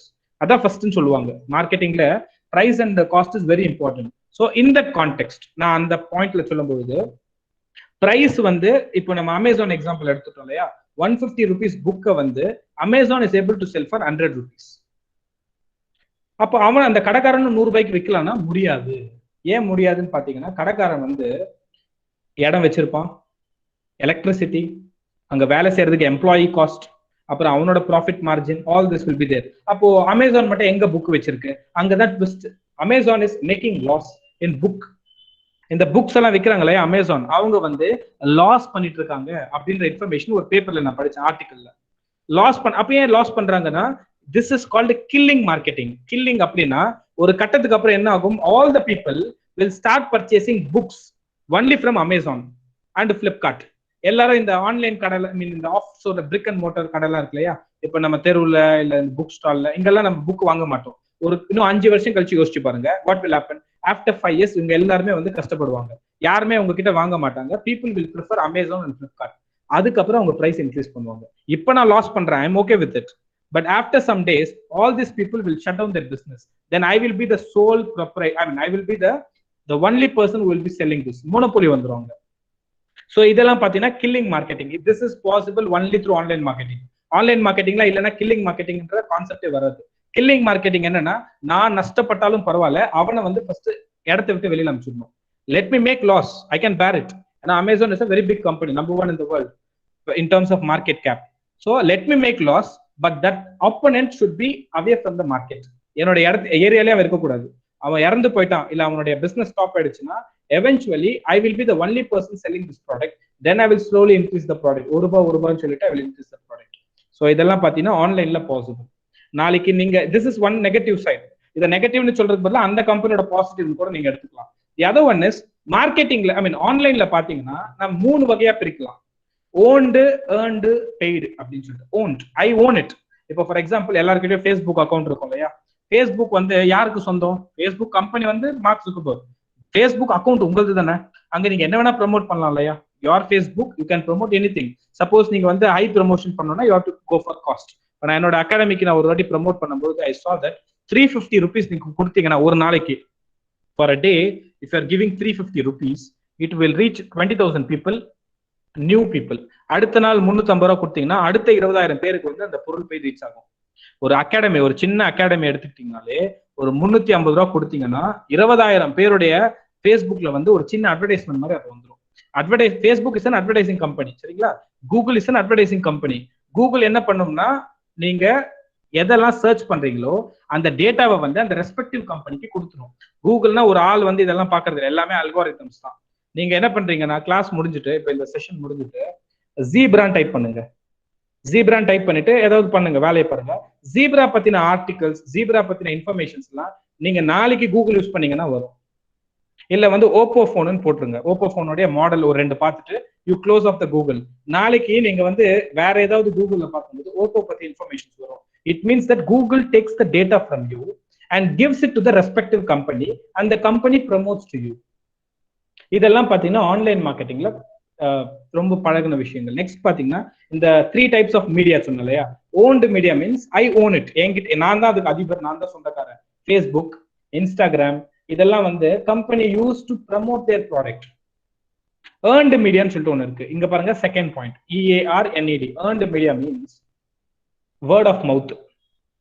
For example, think about IPL வந்து நான் வந்து match பாக்குறேன்னு வச்சுக்கோங்க. ஐபிஎல் பத்தி நான் சொல்றேன். இப்ப நீங்க ஒரு 100 கேர்ள்ஸ் இருக்கீங்க, யாருக்குமே ஐபிஎல் வந்து அவ்வளவு விருப்பம் இல்லை. நான் வந்து ஐபிஎல் வந்து ரொம்ப ஏற்றி விட்டு சொல்றேன். ஐபிஎல் பாத்தீங்கன்னா உங்களுக்கு டென்ஷன் எல்லாம் போயிடும், ஐபிஎல்ல வந்து சூப்பர் பேட்ஸ்மேன்ஸ் இருக்காங்க, வாட்ச் ஐபிஎல் அப்படின்னு சொல்லிட்டு நான் ப்ரமோட் பண்றேன்னு வச்சுக்கோங்க. இதனால எனக்கு ₹1 லாபம் கிடையாது, உங்களுக்கும் லாபம் கிடையாது. ஆனா வாட் ஹேப்பன்ஸ், ஐபிஎலுக்கு ஒரு வகையில் எது ப்ராஃபிட்டா முடியும். மெனி பீப்புள் வில் ஸ்டார்ட் வாட்சிங் ஐபிஎல், சப்ஸ்கிரைப் பண்ணுவாங்க. ஸோ இதைத்தான் ஏர்ன்டு மீடியான்னு சொல்றாங்க, வேர்ட் ஆஃப் மவுத். இப்போ ஒண்ணு இல்ல, நீங்க ஒரு பொருள் வாங்குறீங்க, அந்த பொருள் சூப்பரா இருக்கு, you are very much satisfied with the product. சும்மா இருப்பீங்களா வாயை வச்சுட்டு?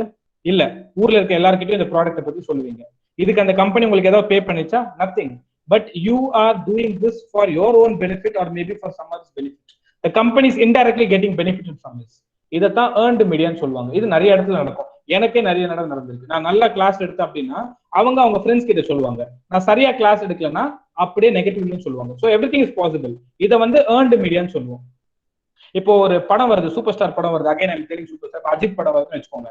அஜித் படம் வந்த உடனே இந்த புதிய தலைமுறையில அஜித் படம் பத்தி பேசுவாங்க. அவனுக்கு டிஆர்பி ஏற்றணுன்றது அவனுடைய விருப்பம். பட் ஆட்டோமேட்டிக்கா அஜித்தோட மூவி ப்ரமோட் ஆகுது இல்லையா. இதுதான் earned media. Next is paid media. Paid media பாத்தீங்கன்னா நீங்க காசு கொடுத்து ப்ரமோட் பண்றதுக்கு பேரு paid media. For instance, if you want to promote something in newspaper or if you want to promote something in a magazine or TV, all this kind will be considered to be paid media. You pay something so that you wanted to generate advertisement, publicize your product. இந்த 3 type of media தான் online மார்க்கெட்டிங்ல இருக்கும். இதை தவிர்த்து media types இவ்வளவுதான் 3 தான் இருக்கும்.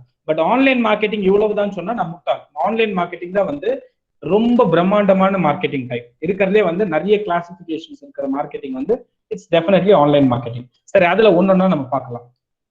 First one வந்து email மார்க்கெட்டிங்னு சொல்லுவோம். இமெயில் மார்க்கெட்டிங் இஸ், நீங்க என்ன பண்றீங்க, கிளாஸ் முடிச்சுட்டு உங்களோட இமெயில ஓபன் பண்ணுங்க. இமெயில 3 கிளாசிபிகேஷன்ஸ் இருக்கு இல்லையா, அந்த பிரைமரி, சோஷியல், ப்ரமோஷன், ஏதோ ஒன்று அப்டேட்ஸ் அப்படின்னு இருக்கும். இதுல என்ன பண்றீங்கன்னா அந்த அப்டேட்ஸும் ப்ரமோஷன்ஸ் அந்த பார்ட் எல்லாம் இருக்கும். இமெயில் ஓபன் பண்ண உடனே பிரைமரி இருக்கும், உங்க ஃப்ரெண்ட் உங்களுக்கு யாராவது மெயில் பண்ணா அங்க வந்துடும். சோஷியல்னு சொல்லிட்டு ஒன்று இருக்கும், உங்களோட ஃபேஸ்புக் லைக்ஸ் அதெல்லாம் வந்து அந்த சோஷியல்ல வரும். அண்ட் தென் அப்டேட்ஸ்னு ஒன்று இருக்கும், யாராவது வந்து உங்களுக்கு ஏதாவது ப்ரமோஷனல் ஏதாவது அனுப்பிச்சாங்கன்னா it will come in the updates. So what it tells is, உங்க இமெயிலுக்கு பர்சனலாவே வந்து அந்த மார்க்கெட்டிங் பண்ணுவாங்க. எதை பண்ணுவாங்கன்னா, they may send you the advertisement of the company, they will send a request so that they can have in touch with you later, or they will sell some product, இல்ல donation கொடுங்கன்னு சொல்லிட்டு கேட்பாங்க. Anything is possible in email marketing. Email மார்க்கெட்டிங்ல வந்து என்ன ஸ்பெஷல்னா, எந்த ஒரு மார்க்கெட்டிங்குமே இல்லாத ஸ்பெஷாலிட்டி, இமெயில வந்து உங்களோட இமெயில வேற யாருமே ஆக்சஸ் பண்ண முடியாது. உங்க மொபைல் அப்படி கிடையாது. ஐ மீன் உங்களோட இமெயில இன்னொருத்தர் எடுத்து பாக்குறது வேற. நான் சொல்றது, இதோட algorithm is one of the strongest in the world. வாட்ஸ்அப்க்கு நிகரானது. வாட்ஸ்அப் வந்து one of the strongest communication tool. அதுல கூட இப்ப சின்ன ப்ராப்ளம் வருது. ஆனா இமெயில் நீங்க நல்லா யோசிச்சீங்கன்னா அதெல்லாம் வராது, அன்லெஸ் நீங்க டேட்டாவை வந்து லூஸ் பண்ற வரைக்கும். அதுல ரொம்ப ஸ்ட்ராங்கான அல்காரிதம்ஸ் இருக்கு. எனக்கு தெரியாது, பட் என்னோட ஃப்ரெண்டு சொன்னது வந்து அரௌண்ட் 20 to 25 நம்பர்ஸ் அல்காரிதம்ல. அது வந்து ரொம்ப ஸ்ட்ராங்னு சொல்லுவாங்க. Since we are commerce student, நமக்கு தெரியாது. அல்காரிதம்ஸ் வந்து 20 to 25 பிராக்கெட்னு சொன்னா ரொம்ப ஸ்ட்ராங்கஸ்ட் டூல். உள்ள நுழையவே முடியாது யாராலையுமே. ஆனா உங்க மெயில் ஐடி நீங்க யாருக்கு வேணா சொல்லிக்கலாம், ஆனா நீங்க யாருக்கு மெயில் அனுப்பிச்சீங்க அதெல்லாம் இருக்காது. ஸோ வந்து ரொம்ப பர்சனல் டச் வந்து ஒரு இமெயில் மார்க்கெட்டிங். அப்போ company sells a product to you, there will be a very much personal touch with you. So இது வந்து ஒரு எஃபெக்டிவ்னு சொல்லுவாங்க. நெக்ஸ்ட் பாருங்க, search engine optimisation. Search engine அப்படின்னா, உங்களுடைய வெப்சைட் இருக்குன்னு வச்சுக்கோங்க. இப்போ நிறைய பேருக்கு வெப்சைட்லாம் இருக்கும். இப்போ என்னுடைய அகாடமிக்கு நான் வெப்சைட் வச்சிருக்கேன். இப்போ உங்க காலேஜுக்கு ஒரு வெப்சைட் வச்சிருக்கீங்க. அந்த வெப்சைட்டோடைய குவாலிட்டியையும் குவான்டிட்டியும் இன்க்ரீஸ் பண்ணிட்டோம்னு வச்சுக்கோங்களேன், ஆட்டோமேட்டிக்கா அந்த ப்ராடக்ட் போய் ரீச் ஆயிடும்னு சொல்லுவாங்க. குவாலிட்டின்றது நமக்கு தெரியும், அந்த வெப்சைட் இன்னும் கலர்ஃபுல்லா பண்றது, அதை வந்து ரொம்ப அழகா பண்றது, கண்டென்ட், டார்கெட் இதெல்லாம் பண்ணோம்னா குவாலிட்டி. குவான்டிட்டி அப்படி என்னன்னா, இப்போ நான் வந்து ஏதோ ஒரு காலேஜ் ட்ரை பண்றேன். ஃபார் எக்ஸாம்பிள் நான் காலேஜ்னு போடுறேன். காலேஜ்னு போட்ட உடனே ஒரு சில காலேஜஸ் எல்லாம் வரும் கூகுள்ல. ஏன் காலேஜ் வரல நீங்க யோசிக்கலாம்ல. அப்போ அந்த காலேஜ் எல்லாம் ஸ்டார்னா கிடையவே கிடையாது. அவங்க மார்க்கெட்டிங்க்கு ஸ்பெண்ட் பண்ணிருக்காங்க, உங்க காலேஜ் ஸ்பெண்ட் பண்ணல, அவ்வளவுதான். அந்த காலேஜ் நம்பர் 1 நம்பர் 2 எல்லாம் கூகுளுக்கு தெரியாது.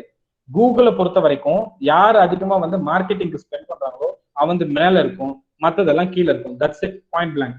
அவங்க என்ன பண்ணுவாங்கன்னா, வெப்சைட்டோட டிராபிக் இன்க்ரீஸ் பண்றதுக்கு search engine is one of the best method. ஏன்னா இப்போ நீங்க இப்போ உங்க ஒரு விஷயம் தெரியலன்னா first you will go and Google it. அதாவது சர்ச் இன்ஜின் போட்டிருக்காங்க. சர்ச் இன்ஜின் போட்டு நம்ம என்ன நம்புவோம், இந்த கம்பெனியை போட்ட உடனே ஒரு ஃபார் எக்ஸாம்பிள் ஏர் ஆயில்னு போடுறீங்க, பேராஷூட் வருது. அப்ப நீங்க என்ன பிலீவ் பண்ணுவீங்க, ஓகே எல்லாரும் பேராஷூட் யூஸ் பண்றாங்க போல, ஓகே பேராஷூட் வந்து நல்ல கம்பெனி போல, அப்படின்ற மைண்ட் செட் உள்ள வரும்.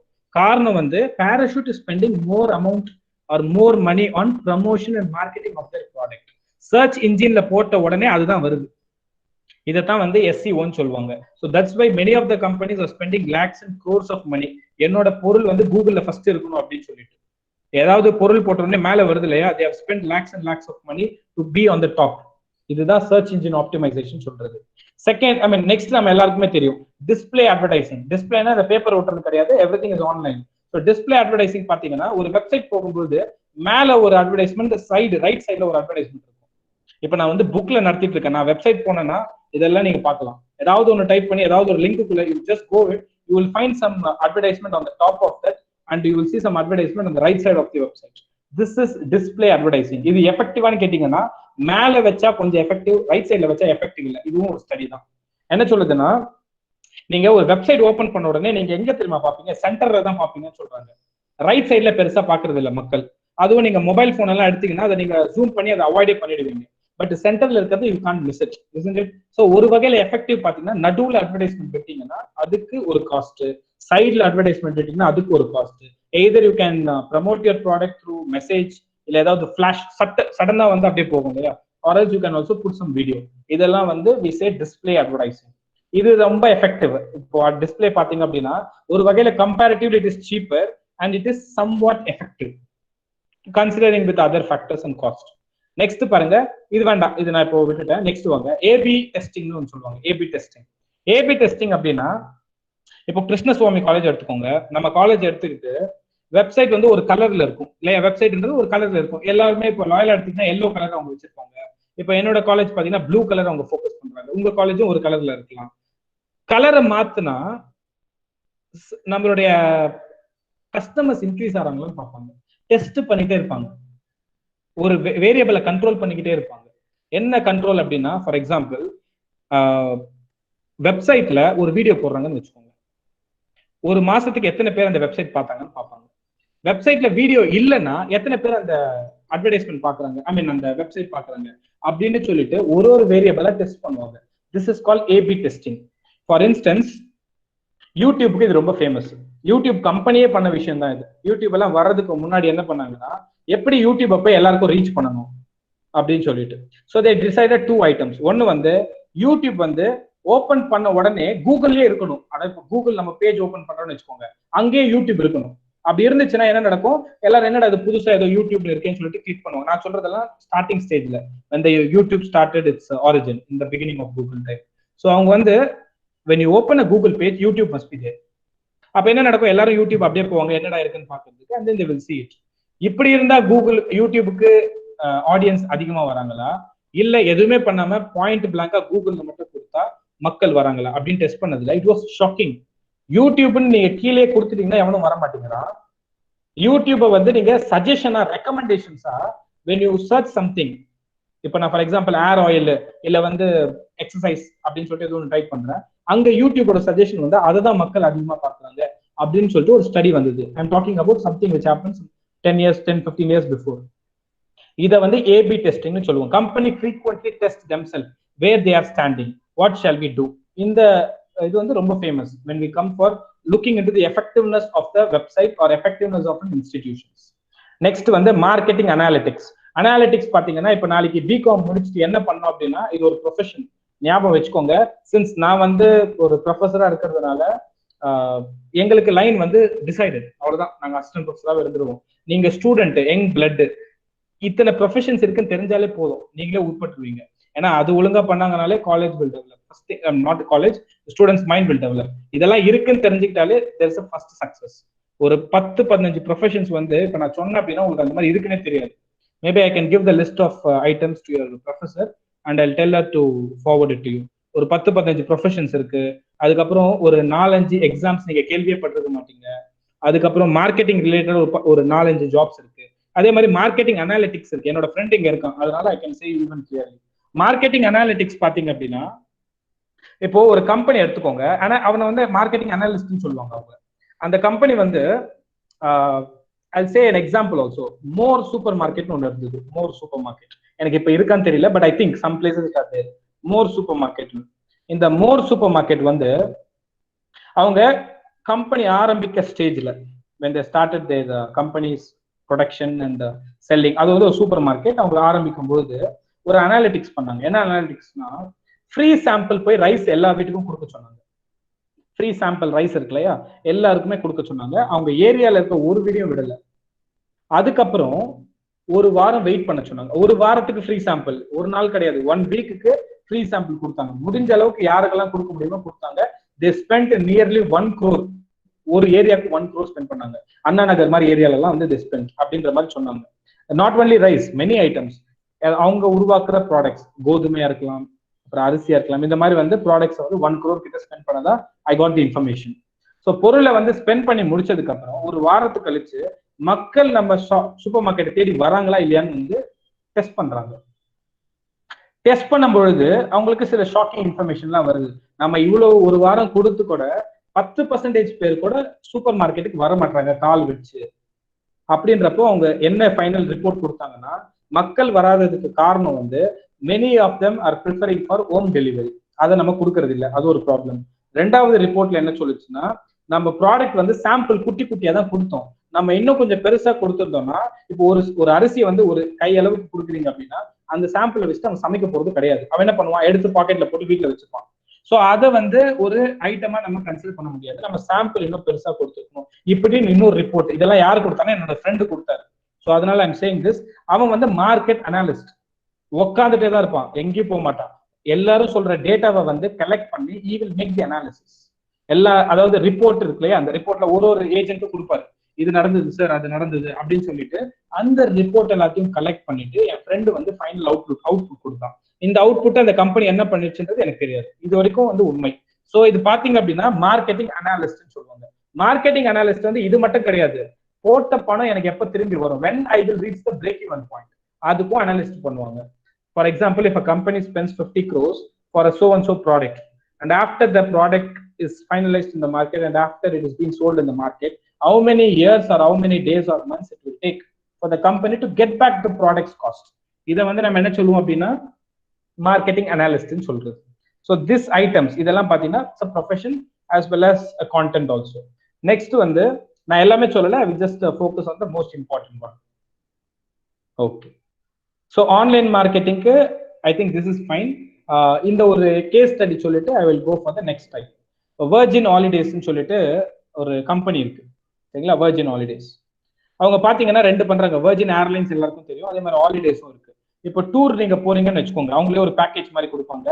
For example, I want to go to Switzerland அப்படின்னா என்ன காஸ்ட் வேணும் உங்களுக்கு. ஃபார் எக்ஸாம்பிள் 3 நாள் வேணும்னா அதுக்கு ஒரு காஸ்ட், 4 நாள் வேணும்னா ஒரு காஸ்ட், நைட் மட்டும் எனக்கு வந்து ஸ்பெஷலா வந்து you have to take me some place, நிறைய பேக்கேஜஸ் இருக்கு.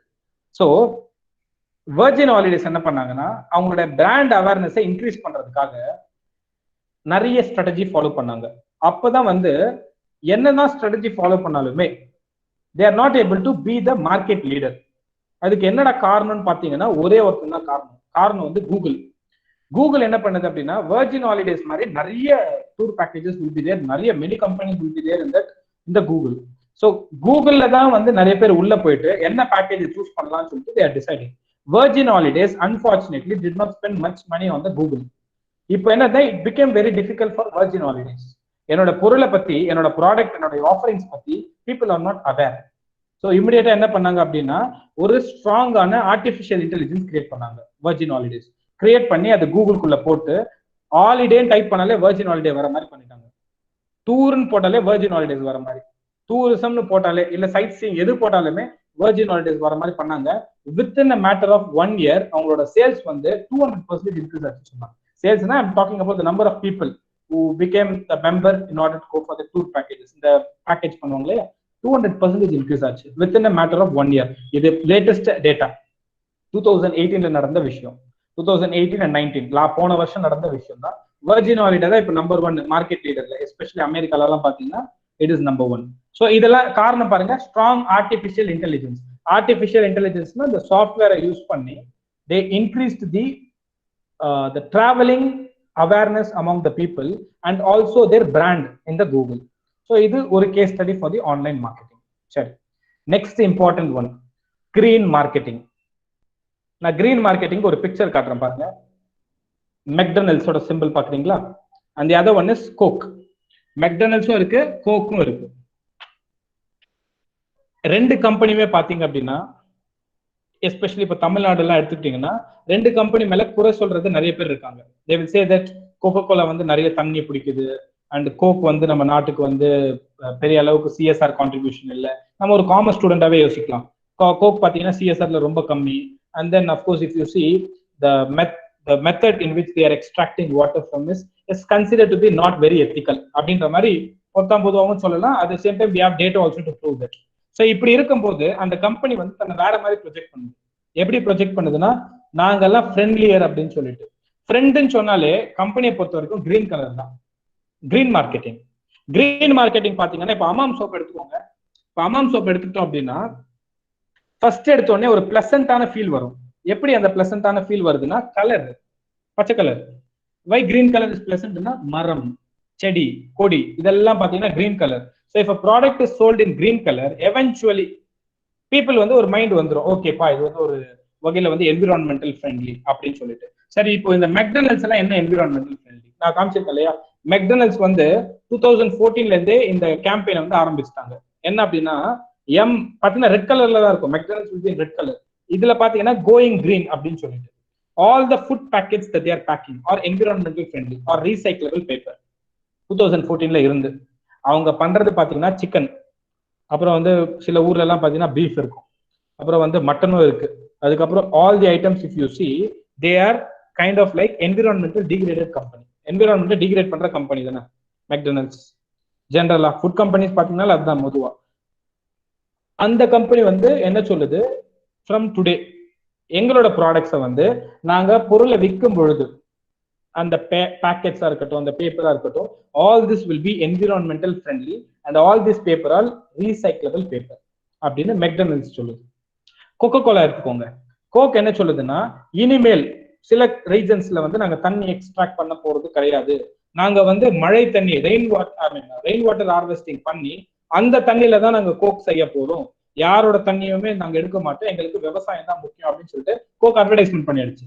So what it means environmental friendly. Of course இப்போ பீப்புளுக்கு என்ன ப்ரொஜெக்ஷன் வரும், கோக் வந்து கிரீன் கலர் கோக்லாம் இருக்கு, கிரீன் கலர் இந்த மாதிரி இப்ப நம்ம பாக்குறோம் இல்லையா அந்த பிக்சர், இந்த மாதிரி கோக்லாம் அவைலபிளா இருக்கு. இந்தியாவில நான் பார்த்தது இல்லை, பட் நான் பிக்சர்ஸ் நிறைய பார்த்திருக்கேன். இதுல என்ன சொல்லுது அப்படின்னா என்விரான்மெண்டல் ஃப்ரெண்ட்லி சொல்லிட்டு பின்னாடி அந்த ஐட்டம்ஸ்க்கு தே ஹவ் எக்ஸ்பிளைன்ட் என்ன அப்படின்னா எங்க இருந்து எங்களுக்கு தண்ணி வந்ததுன்னு சொல்லிட்டு all the water we created அப்படின்ற மாதிரி ரெயின் வாட்டர் ஹார்வெஸ்டிங்ல நாங்க குளம் வெட்டி அதுல தண்ணி எடுத்து அது மூலியமா வந்து வி மேட் த கோக் அப்படின்னு சொல்லிட்டு த கம்பெனி ஸ்டார்டட் ப்ரொஜெக்டிங். இதை நம்ம கிரீன் மார்க்கெட்டிங்னு சொல்லலாம், இதை கிரீன் மார்க்கெட்டிங்னு சொல்லலாம், கிரீன் வாஷிங்னு சொல்லலாம். Let us look into this item. Green மார்க்கெட்டிங்னா என்னது அப்படின்னு ஃபர்ஸ்ட் ஞாபகம் வச்சுக்கோங்க. நம்ம வந்து ஒரு கம்பெனி வரைய ஓனரா இருக்கலாம், இல்ல வந்து ஒரு கம்பெனிக்கு பொருள் உருவாக்குறவனா இருக்கலாம், இல்ல வந்து supplier, it can be anything.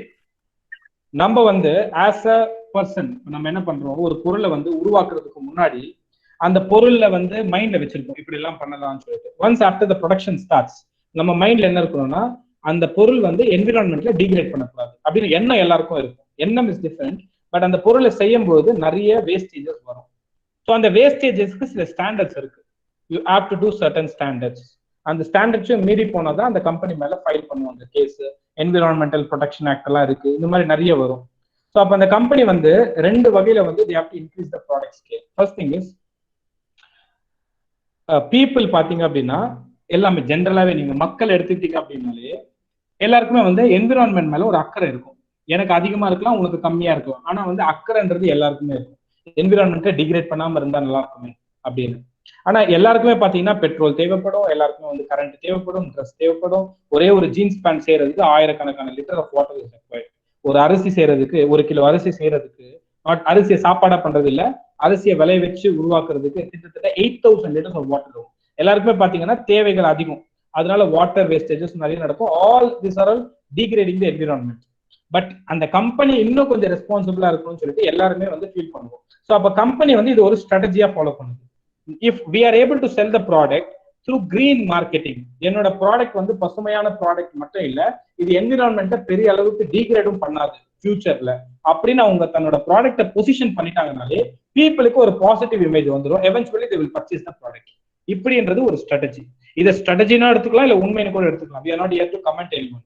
so what it means is green marketing சொல்லிட்டு சில ரூல்ஸ் இருக்கு. என்ன அப்படின்னா, ஃபர்ஸ்ட் நாங்கெல்லாம் வந்து கிரீன் ப்ராடக்ட், நாங்கெல்லாம் ஆர்கானிக் ப்ராடக்ட் அப்படின்னு சொல்லிட்டு company has to project itself. கஸ்டமர்ஸ்க்கு தெரியணும், கஸ்டமர்ஸ் நம்பணும். எப்படி நம்பணும்னா, நீ வந்து அந்த விஷயத்தை காட்டணும். Transparency must be there. நீங்க சொன்னா மட்டும் பத்தாது, அது எப்படி எல்லாம் பண்றீங்கன்னு சொல்லிட்டு ஒரு வீடியோவோ எடுத்து, இப்போ நீங்க யூடியூப் வச்சிருக்கீங்க, எல்லாருக்கிட்டையும் இருக்கும், யூடியூப்ல போயிட்டு அமாம் சோப் எப்படி செய்யறாங்கன்னு பாருங்க. எல்லாத்துக்குமே பாருங்க. கோக்கு கூட எப்படி செய்யறாங்கன்னு பார்க்கலாம். Everything is possible. கோல்டு எப்படி செய்யறாங்கன்னு பாருங்க. ஸ்டூடெண்ட்ஸ் வந்து அப்படியே ஃபயர் மாதிரி இருக்கும், எல்லாம் பார்த்தாலுமே இதெல்லாம் பார்த்து வச்சிருக்கணும். கோல்டு எப்படி செய்யறாங்க, சில்வர் எப்படி செய்யறாங்க, கண்ணாடி எப்படி செய்யறாங்க, கம்ப்யூட்டர் எப்படி செய்யறாங்க, இதெல்லாம் வந்து எல்லாமே அவைலபிள் ஃபார் ஃப்ரீ. எல்லாம் வந்து பார்க்கணும். இந்த வயசுல பாத்தீங்கன்னா தான் அது போய் நிற்கும். நாளைக்கு நீங்க ஒரு ப்ரொஃபஷன்ல போறப்போ பிளாபர் ஆக மாட்டீங்க, அந்த விஷயத்த கரெக்டா பேசுவீங்க. So watch videos. நான் லாஸ்ட்ல ஒரு ஸ்ட்ராட்டஜியும் சொல்றேன், அதையும் ஃபாலோ பண்ணுங்க. So transparency must be there. And then சும்மா பிரைஸை ரொம்ப இன்க்ரீஸ் பண்ணி வைக்கக்கூடாது. இப்போ நிறைய பேர் பாத்தீங்கன்னா ஆர்கானிக் ப்ராடக்ட்ஸ் ஏன் வாங்குறது இல்லை? ஆர்கானிக் ப்ராடக்ட்ஸ் வாங்காததுக்கு ரொம்ப முக்கியமான காரணமே பிரைஸ் சொல்றாங்க. என் உடம்பே கெட்டு போனாலும் பரவாயில்ல, நான் வந்து நார்மல் சாப்பாடே சாப்பிடுறேன், நார்மல் தக்காளியே சாப்பிடுறேன். ஆர்கானிக் தக்காளி 4 தக்காளி 50 rupees சொல்லி விற்கிறாங்க. இது வந்து 50 rupees I can get 1 kg 2 kg of tomatoes அப்படின்ற மாதிரி டிஃபரன்சஸ் ஆர் கம்மிங். ஸோ இது பிரைசிங்கும் கன்சிடர் பண்ணணும். அதே மாதிரி பீப்புளோட பார்ட்டிசிபேஷன் இருக்கணும் அப்படின்றது இதெல்லாம் ஜென்ரலா கிரீன் மார்க்கெட்டிங்க்கு நம்ம சொல்றது. லோஹாஸ் அப்படின்னு சொல்லுவாங்க. லோஹாஸ் அப்படின்னா life styles of health and sustainability. Life style of health and sustainability என்ன அர்த்தம்னா, இந்த பொருளை வாங்குறதுனால உங்க ஹெல்த் மட்டும் கிடையாது, உங்க லைஃப் ஸ்டைலே மாறிடும் அப்படின்றாங்க. ஹெல்த் வேற, லைஃப் ஸ்டைல் வேற. ஓகேங்களா? ஹெல்த்ன்றது வந்து நம்ம வந்து தினம் பாத்துக்கிறது மட்டும் இல்லை. இப்போ ஒரு 100 நாள் வந்து நீங்க நான்வெஜ் சாப்பிட மாட்டேன், எனக்கு வந்து ஹெல்த் முக்கியம் அப்படின்னு சொல்லிட்டு நீங்க பார்க்கலாம். லைஃப் ஸ்டைல்னா இனிமேல் அது ஒரு லைஃப் ஸ்டைலாவே நான் மாத்திட்டேன், இனிமேல் நான்வெஜ் சாப்பிட மாட்டேன். ஸோ அந்த லைஃப் ஸ்டைல வந்து கிரீன் மார்க்கெட்டிங் உருவாக்கும் அப்படின்னு சொல்றாங்க. அண்ட் தென் சஸ்டைனபிலிட்டி என்னன்னா, நான் நல்லா பாருங்க, ஒரு பொருள் செய்யறதுக்கு in order to make this product environmental degradation பெருசா இருக்காது. பொருளை செஞ்சதுக்கு அப்புறம் ரீசைக்கிள் பண்ணுவாங்க இல்லையா? ஒரு மொபைல் போனை வந்து நல்லபடியா பண்றாங்க. மொபைல் போனை நம்ம ஒரு 4 வருஷம் யூஸ் பண்றோம், அதுக்கப்புறம் என்ன பண்றோம், தூக்கி போடுறோம். அந்த மொபைல் போனை வந்து டிஸ்போஸ் பண்றப்போ நாங்க வந்து ரீசைக்கிளபிள் நல்லா பண்ணுவோம், சஸ்டைனபிலிட்டி இருக்கும் அப்படின்னு சொல்லிட்டு company has to project it. இதுதான் வந்து லோஹாஸ் அப்படின்னு சொல்லுவாங்க. கிரீன் மார்க்கெட்டிங் ஒரு பக்கம் இருந்தாலுமே கிரீன் வாஷிங் ஒன்று இருக்கு. கிரீன் வாஷிங் வந்து வெரி சிம்பிள். நிறைய கம்பெனிஸ் பாத்தீங்கன்னா தன்னோட ப்ராடக்ட் வந்து கிரீன் கலர் பேக்கெட்ஸ்ல போடுறாங்க. காரணம் வந்து though they are not environmental friendly company, but they will project themselves wash பண்ண, இந்த ஐ வாஷிங் சொல்லுவாங்க இல்லையா, அதே மாதிரி கிரீன் வாஷிங். இந்த கிரீன் வாஷிங் பாத்தீங்கன்னா நாங்கெல்லாம் வந்து 100% ரீசைக்கிள்டு அப்படின்னு சொல்லிட்டு மிஸ்லீட் பண்ணுவாங்க இன்டென்ஷனலாவே to capitalise the market share. they will project themselves as a environmentally sound company. இதெல்லாம் பாத்தீங்கன்னா கேசஸ் ஃபைல் பண்ணுவாங்க இந்த மாதிரி தப்பான விஷயத்துக்கெல்லாம். ஸோ ஜென்ரலி வந்து நம்ம 3 பிரிக்கலாம். இதோட முடிச்சுட்டு will go for the next one. Ecological, environmental, sustainable. Ecological அப்படின்னா என்விரான்மெண்டோட ப்ராப்ளத்தை சால்வ் பண்றது. நாட்டில் வந்து என்விரான்மெண்ட்ல ஏதோ பிரச்சனை, அந்த பிரச்சனைக்கு இனிமேல் நாங்க ஒரு பிரச்சனை கொடுக்க மாட்டோம், இல்ல நாங்க அதை சால்வ் பண்ணுவோம் அப்படின்ற கம்பெனி எல்லாம் ecological company. For example plastics இப்போ வந்து பேண்டு, பட் ஸ்டில் பிளாஸ்டிக்ஸ் இல்லாம நாங்க எங்களோட பொருளை செய்வோம் அப்படின்னு சொல்றது எக்கோலாஜிக்கல். என்விரான்மெண்டல் கிடையாது, எக்கோலாஜிக்கல். எக்கோலாஜிக்கல் என்னது, ஆல்ரெடி கெட்டு போயிருக்கு, ஊர்லாம் பிளாஸ்டிக்ஸ் இருக்கு, இனிமேல் நாங்க வந்து பெருசா எதுவும் பண்ண போறது இல்லை, நாங்க பிளாஸ்டிக்ஸ் வந்து அவாய்ட் பண்ண போறோம். This is ecological. என்விரான்மெண்டல் எடுத்துக்கிட்டீங்கன்னா நாங்க உருவாக்குற கம்பெனி வந்து பொல்யூஷன் பண்ணாது, வேஸ்ட் கொடுக்க மாட்டோம். ஒரு வகையில எக்கோலாஜிக்கல் என்விரான்மெண்ட் ஒரே மாதிரி இருக்கும், ஒரு டிஃபரன்ஸ் தான். என்விரான்மெண்ட்ல பொறுத்த வரைக்கும் கிளீன் டெக்னாலஜின்னு சொல்லுவாங்க, உருவாக்குற விதமே வந்து கிளீனா இருக்கும். எக்கோலாஜிக்கல் அப்படி இருக்கணும்ன்ற அவசியம் இல்லை. Environmental is clean technology. Sustainable தான் வந்து அட்வான்ஸ்டு. என்ன அட்வான்ஸ்டு பாத்தீங்கன்னா, பொருளை உருவாக்குறதும் சரி, பொருளை யூஸ் பண்ணும் பொழுதும் சரி, பொருளை வந்து ரீசைக்கிள் பண்ணும் பொழுதும் நாங்க எல்லா இடத்துலயுமே அந்த பொருளை வந்து கரெக்டா பார்த்துப்போம் அப்படின்றது சஸ்டைனபிள். சஸ்டைனபிள் growthன்றது ரொம்ப முக்கியமான கான்டெக்ட் அப்படின்றது we will call it as sustainable development அப்படின்ற மாதிரி it will come. ஸோ இதெல்லாம் வந்து கிரீன். இப்போ இதெல்லாம் பார்த்தீங்கன்னா கிரீன் வாஷிங் கரெக்டா இல்லையா? அக்கீஸ்க்கு என்ன கிரீன் வாஷிங், அப்புறம் ஏரியல் பாருங்க green washing, Vim bar green washing. இதெல்லாம் வந்து இதுக்கும் என்விரான்மெண்ட்டுக்கும் சம்மந்தமே இல்லை, பட் கவர் எல்லாம் பாத்தீங்கன்னா என்விரான்மெண்டல் மாதிரி they will project. இதை கிரீன் வாஷிங்னு சொல்லுவோம். ஒரிஜினல் கிரீன் வாஷிங் இல்லாம கிரீன் மார்க்கெட்டிங் கம்பெனிஸும் நம்ம கிட்ட லிஸ்ட் இருக்கு, இந்த மாதிரி கம்பெனிஸும் இருக்கு. So next and final one அப்படின்னு நான் எடுத்துக்கிறேன். I go for the direct marketing. சரிங்களா? நான் ரூரல் வந்து I will send you the materials. I don't want to take up much of your time. நான் வந்து டைமுக்கு முடிக்கணுன்ற நோக்கம் இருக்கு. So will go for direct marketing. So direct marketing பார்த்தீங்க அப்படின்னா பொருளை வந்து டைரக்டா கன்சியூமர் கிட்ட கொடுக்கறது. அதுக்கு சில சேனல்ஸ் எல்லாம் இருக்கு. பொருளை எதுக்கு நான் டைரக்டா கொடுக்கணும்? இப்போ ஃபார் எக்ஸாம்பிள் நேற்று நான் இந்த ஃபார்ம் பில் 2020 பார்த்துட்டு இருந்தேன். அதுல மொத்தம் 3 டிவிஷன்ஸ் இருக்கு. அதுல ஒரு டிவிஷன் மட்டும் ஐ வில் சே. ஒரு டிவிஷன் என்ன சொல்லுதுன்னா, பொருள் வந்து டைரக்டா from the farmer it has to go to the consumer அப்படின்னு. ஃபார்மர் கிட்ட இருந்து கன்சியூமர் போறது அவ்வளவு சாதாரண கிடையாது. ஃபர்ஸ்ட் திங் வந்து பொருளை செய்யறவனுக்கு பொருள் செய்ய மட்டும்தான் தெரியும், பொருளை விற்கிறவனுக்கு பொருள் விற்கிறது மட்டும்தான் தெரியும், பொருள் வாங்குறவனுக்கு பொருள் வாங்குறது தான் தெரியும். இது நம்ம ஜென்ரலா சொல்றது. பொருள் செய்யறவனே பொருள் விற்கணும் அப்படின்னா அவனுக்கு டபுள் ரோல், கஷ்டம். பொருள் விற்கிறவனே அதே கன்சியூம் பண்ண மாட்டான், அவனுக்கு லாபம் வராது. ஸோ அதனாலதான் பாத்தீங்கன்னா டிஸ்ட்ரிபியூட்டர்ஸ் இல்லாம எதுவுமே வந்து ரன் ஆகாது. அப்ப அதை சால்வ் பண்றதுக்கு யார் இருப்பாங்கன்னா ஆன்லைன் மார்க்கெட்டிங் தான் அங்க வருது. ஆன்லைன் மார்க்கெட்டிங் வந்து அதை உடைக்கும், டிஸ்ட்ரிபியூஷனை உடைக்கிறதுக்கான சான்ஸ் இருக்கு. காரணம் வந்து I just take one example. திருப்பூர்ல வந்து துணி எல்லாம் ரொம்ப ஃபேமஸ்.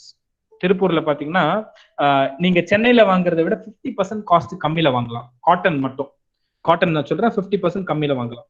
அதே பொருள் 50 ரூபாய்க்கு அங்க இருக்குன்னா இங்க 100 ரூபாய் ஆயிடும். மீதி 50 ரூபாய் யாரா எடுக்கிறான்னு பாத்தீங்கன்னா மெனி பீப்புள். ஃபார் எக்ஸாம்பிள் டிஸ்ட்ரிபியூஷன்ஸ்ல வந்து டிரான்ஸ்போர்டேஷன் இருக்கு, பெட்ரோல் காஸ்ட் இருக்கு, அப்புறம் அவனுக்கு கூலி தரணும், நடுவில் வந்து போலீஸ் பிளாக் பண்ணலாம், அப்புறம் டோல் பிளாசா இருக்கு, இந்த மாதிரி நிறைய வரும். ஸோ எவென்ச்சுவலி இந்த ப்ராடக்ட் வந்து எக்ஸ்ட்ரா 50 போகும், பிளஸ் மார்ஜினும் எடுத்துப்பான் ப்ராஃபிட். ஸோ டைரக்ட் மார்க்கெட்டிங் என்ன பண்ணோம்னா உருவாக்குறவங்க கிட்ட இருந்து அப்படியே கன்சியூமர் கிட்ட போகுது. இதுக்கு எக்ஸாம்பிள்ஸ் பாத்தீங்கன்னா, இப்ப நான் வந்து ஒரு அகாடமி வச்சிருக்கேன்னு வச்சுக்கோங்க.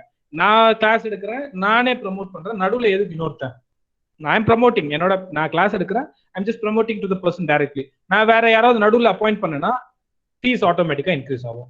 நான் ஃபீஸ் இன்க்ரீஸ் பண்ணேன்னா when the price increases customer reduces. இதன எக்கனாமிக்ஸ்ல என்ன சொல்லுது?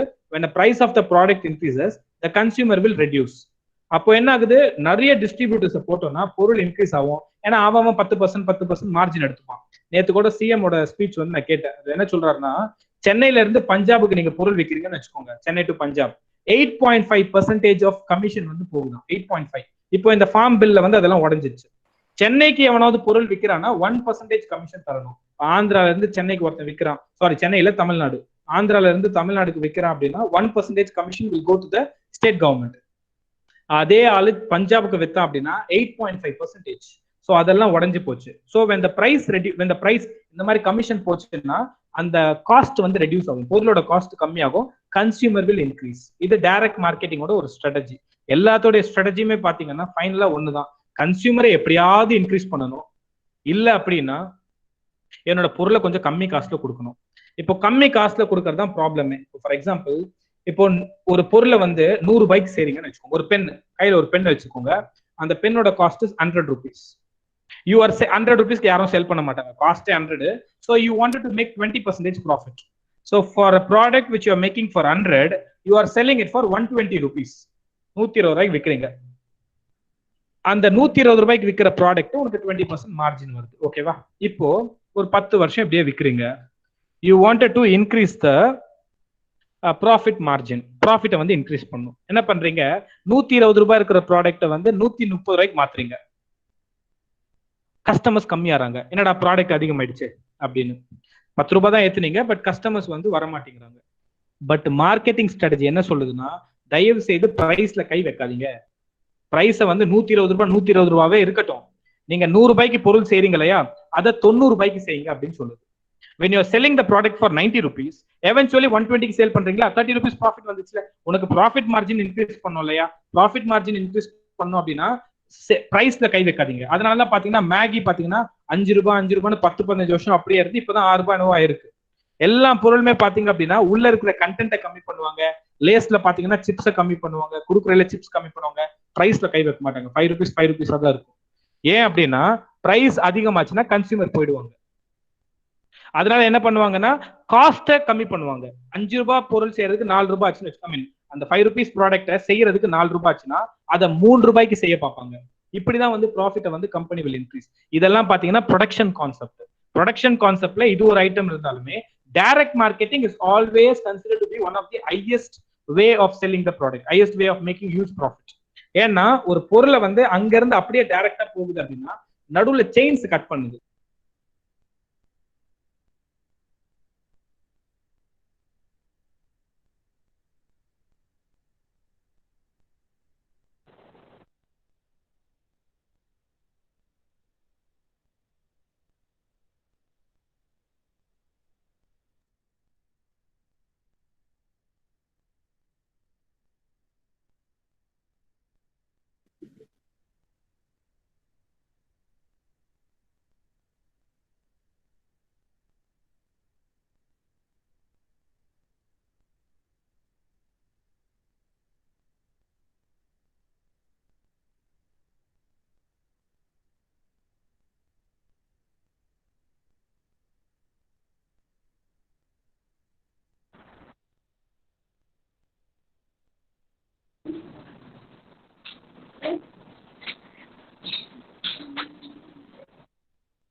Able to hear me?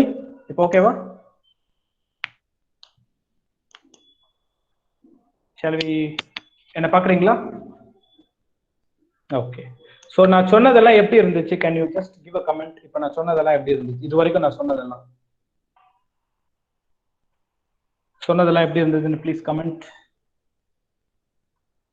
நல்லா கேட்டீங்களா நான் சொன்னதெல்லாம்? Okay, thank you. அண்ட் ஒரு விஷயம் ஞாபகம் வச்சுக்கோங்க, கூகுள்ல வந்து எந்த ஒரு விஷயமா இருந்தாலும் சரி, ஓகேங்களா, நான் வந்து மார்க்கெட்டிங் சொல்லல, for anything for that matter, pin பண்ணிக்கோங்க அருண்குமார் சீன் இருக்கும். அது என்ன பண்றீங்கன்னா, இப்போ ஃபார் எக்ஸாம்பிள் ஃபேஸ்புக்னு எடுத்துக்கோங்க, எல்லாருக்கும் தெரிஞ்சது. ஃபேஸ்புக்கை ஃபர்ஸ்ட் கூகுள்ல டைப் பண்ணுங்க. டைப் பண்ணதுக்கு அப்புறம் நான் வேணா ஸ்கிரீன் பிரசன்ட் பண்றேன், ஒரே ஒரு நிமிஷம் அதை மட்டும் ஃபாஸ்டா பார்த்துங்க, ஃபாஸ்டா பார்த்துருங்க, ஒரு ஜஸ்ட் 2 minutes. நான் என்ன பண்றேன், உங்களுக்கு லைவாவே எடுக்கிறேன், நான் ப்ரிப்பேர் எல்லாம் பண்றது இல்லை கிளாஸ்க்கு, டைரக்ட்லி கோ அண்ட் டேக். நான் பேராஷூட்டே எடுத்துக்கிறேன், உங்களுக்கு இன்னும் ஈஸியா இருக்கும். இல்ல பேங்க் எடுத்துக்கலாமா, எல்லாருக்குமே பேங்க் ஈஸியா இருக்கும். ஸோ பேங்கே எடுத்துக்கிறேன், பேங்க். ஸோ பேங்க் எடுத்துக்கிட்டீங்க அப்படின்னா, இந்த கூகுள்ல வந்து all, maps, news, images, shopping அப்படின்னு சொல்லிட்டு இந்த சைட்ல இருக்கும் மேல. இது பாருங்க, இந்த மாதிரி இருக்கா, all, maps, news, images, shopping. ஒரு ஸ்டூடெண்டா நீங்க என்ன பண்ணணும் அப்படின்னா, எல்லாத்தையுமே படிக்கணும். மேப்ஸ் எல்லாம் பார்க்க வேண்டாம், நியூஸ் பார்க்கணும். ஒரு விஷயத்த தெரிஞ்சுக்கணும் அப்படின்னா ஃபர்ஸ்ட் வந்து நியூஸ் பாருங்க. அதுக்கப்புறம் பேங்க்னா எப்படி இருக்கும்னா இமேஜ் பாருங்க, ரியல் பேங்க் இமேஜ் பாருங்க. புக்ஸ் பாருங்க, புக்ஸ் உங்களுக்கு பேங்கிங் புக்ஸ்லாம் ஈஸியா கிடைக்கும். அதுக்கப்புறம் மோர் போனீங்க அப்படின்னா வீடியோஸ் இருக்கும், வீடியோஸ் பாருங்க. பேங்கிங் பத்தி தெரியணும் அப்படின்னா இன்வெஸ்டோபீடியா இல்ல வந்து யூடியூப், ஒரு விஷயத்த வந்து இந்த ஆங்கிள் படிங்க அப்படின்றது என்னுடைய request. This is not for anything relating to marketing, but எல்லா ஸ்டூடெண்ட்ஸ்க்கும் நான் ஜென்ரலா சொல்றது. ஐ ஆல்சோ சே திஸ், ஒரு விஷயத்த படிக்கும் பொழுது ஆல் பாருங்க, நியூஸ் பாருங்க, இமேஜ் பாருங்க, வீடியோ பாருங்க.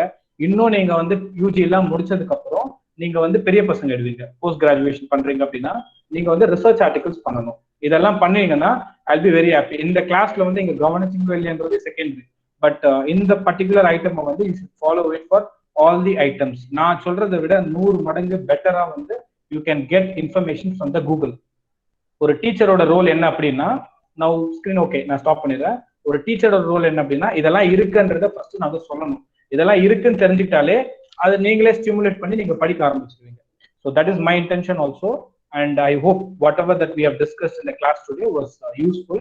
And marketing பத்தி சிம்பிளா வந்து ஒரு 2 minutes சம் அப் பண்ணோம் அப்படின்னா, பாருங்க, பொருள் உருவாக்குறது மட்டும் கிடையாது, அந்த பொருள் போயிட்டு கன்சியூமரோட தலையில போய் விழணும், காதுல போய் கேட்கணும்.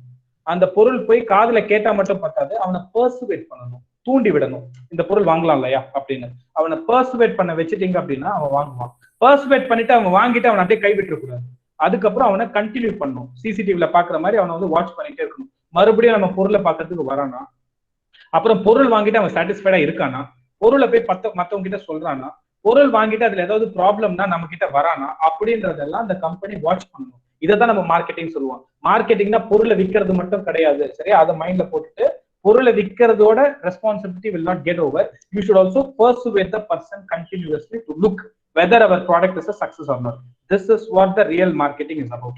எல்லாருமே மார்க்கெட்டிங் பண்றோம். வாட்ஸ்அப் ஸ்டேட்டஸ் எதுக்கு வைக்கிறோம்? மார்க்கெட்டிங் தானப்பா. உங்களுடைய இன்ஃபர்மேஷன்ஸை வந்து யூஆர் சேயிங் தட் நான் வந்து இன்னைக்கு சோகமா இருக்கேன், நான் வந்து இன்னைக்கு சந்தோஷமா இருக்கேன், இன்னைக்கு நியூ போஸ்டிங் வந்தது, இன்னைக்கு நான் ஒரு ஸ்டேட்டஸ் வச்சிருந்தேன். காரணம் I'm just promoting my self. எல்லாருமே ப்ரமோட் பண்ணுவாங்க, கம்பெனியும் ப்ரமோட் பண்ணும். எல்லாரும் மார்க்கெட் பண்றாங்க, கம்பெனியும் மார்க்கெட் பண்ணும். ஆனா கம்பெனியோட marketing as a BCom student you should study. பிகாம்னா பேச்சுலர் ஆஃப் காமர்ஸ் இல்லையா? ஸோ காமர்ஸ் பத்தின A to Z அடுத்த வருஷத்துக்குள்ள முடிக்கிற அளவுக்கு please gain all the respective knowledges. So with this, I thank you all for your opportunity and God bless you for your upcoming future endeavors. I hope the session was useful. Thank you all for your participation. So over to you, ma'am. So vote of thanks யாராவது சொல்றீங்கன்னா சொல்லுங்க, or else we can close the class. Thank you everyone. Thank you. So next. Yes ma'am, continue. A warm and delightful evening to our resource person, Mr. C. Arunkumar sir, our Dean ma'am, Dr. R. Revati, our Principal ma'am, Dr. R. Geeta Rani, our professors and our participants. I, Bhuvneshwari, on behalf of the entire Commerce Department, would like to extend a hearty vote of thanks to Mr. C. Arunkumar sir. You have taken the webinar to a fabulous level by your eloquent lecture. It was a pleasure to have you amongst us as a resource person in today's webinar. A big thanks to our Dean ma'am, Dr. R. Revati, and our Principal ma'am, Dr. R. Geeta Rani, our professors for encouraging us to organize this webinar and also for making everything possible during this pandemic. I would like to thank each of you for your active participation in today's webinar. I would like to thank our Commerce Department for organizing such an amazing webinar, as it takes days of planning to come up with such a valuable thought to conduct such webinar. Once again, thank you all for your presence. The impossible exists only until we find a way to make it possible. Participants, kindly do fill up the feedback form to avail your respective certificates. Thank you. Okay, and thank you all for your participation. And if you find or if you want to say anything to me personally, you can also, I just put my mail ID. You can also contact me if you want, or in case I've given my mail ID. If you want to give any feedback to me personally right now, you can put it in the chat box, or else if everything is fine, you can also go for your normal feedback. So thank you all for your participation. God bless you. And I wish you all the very best for your future endeavors. Thank you very much. So I'll be going only after looking into all your comments. So thank you, but I'm closing off my video and audio. Thank you all.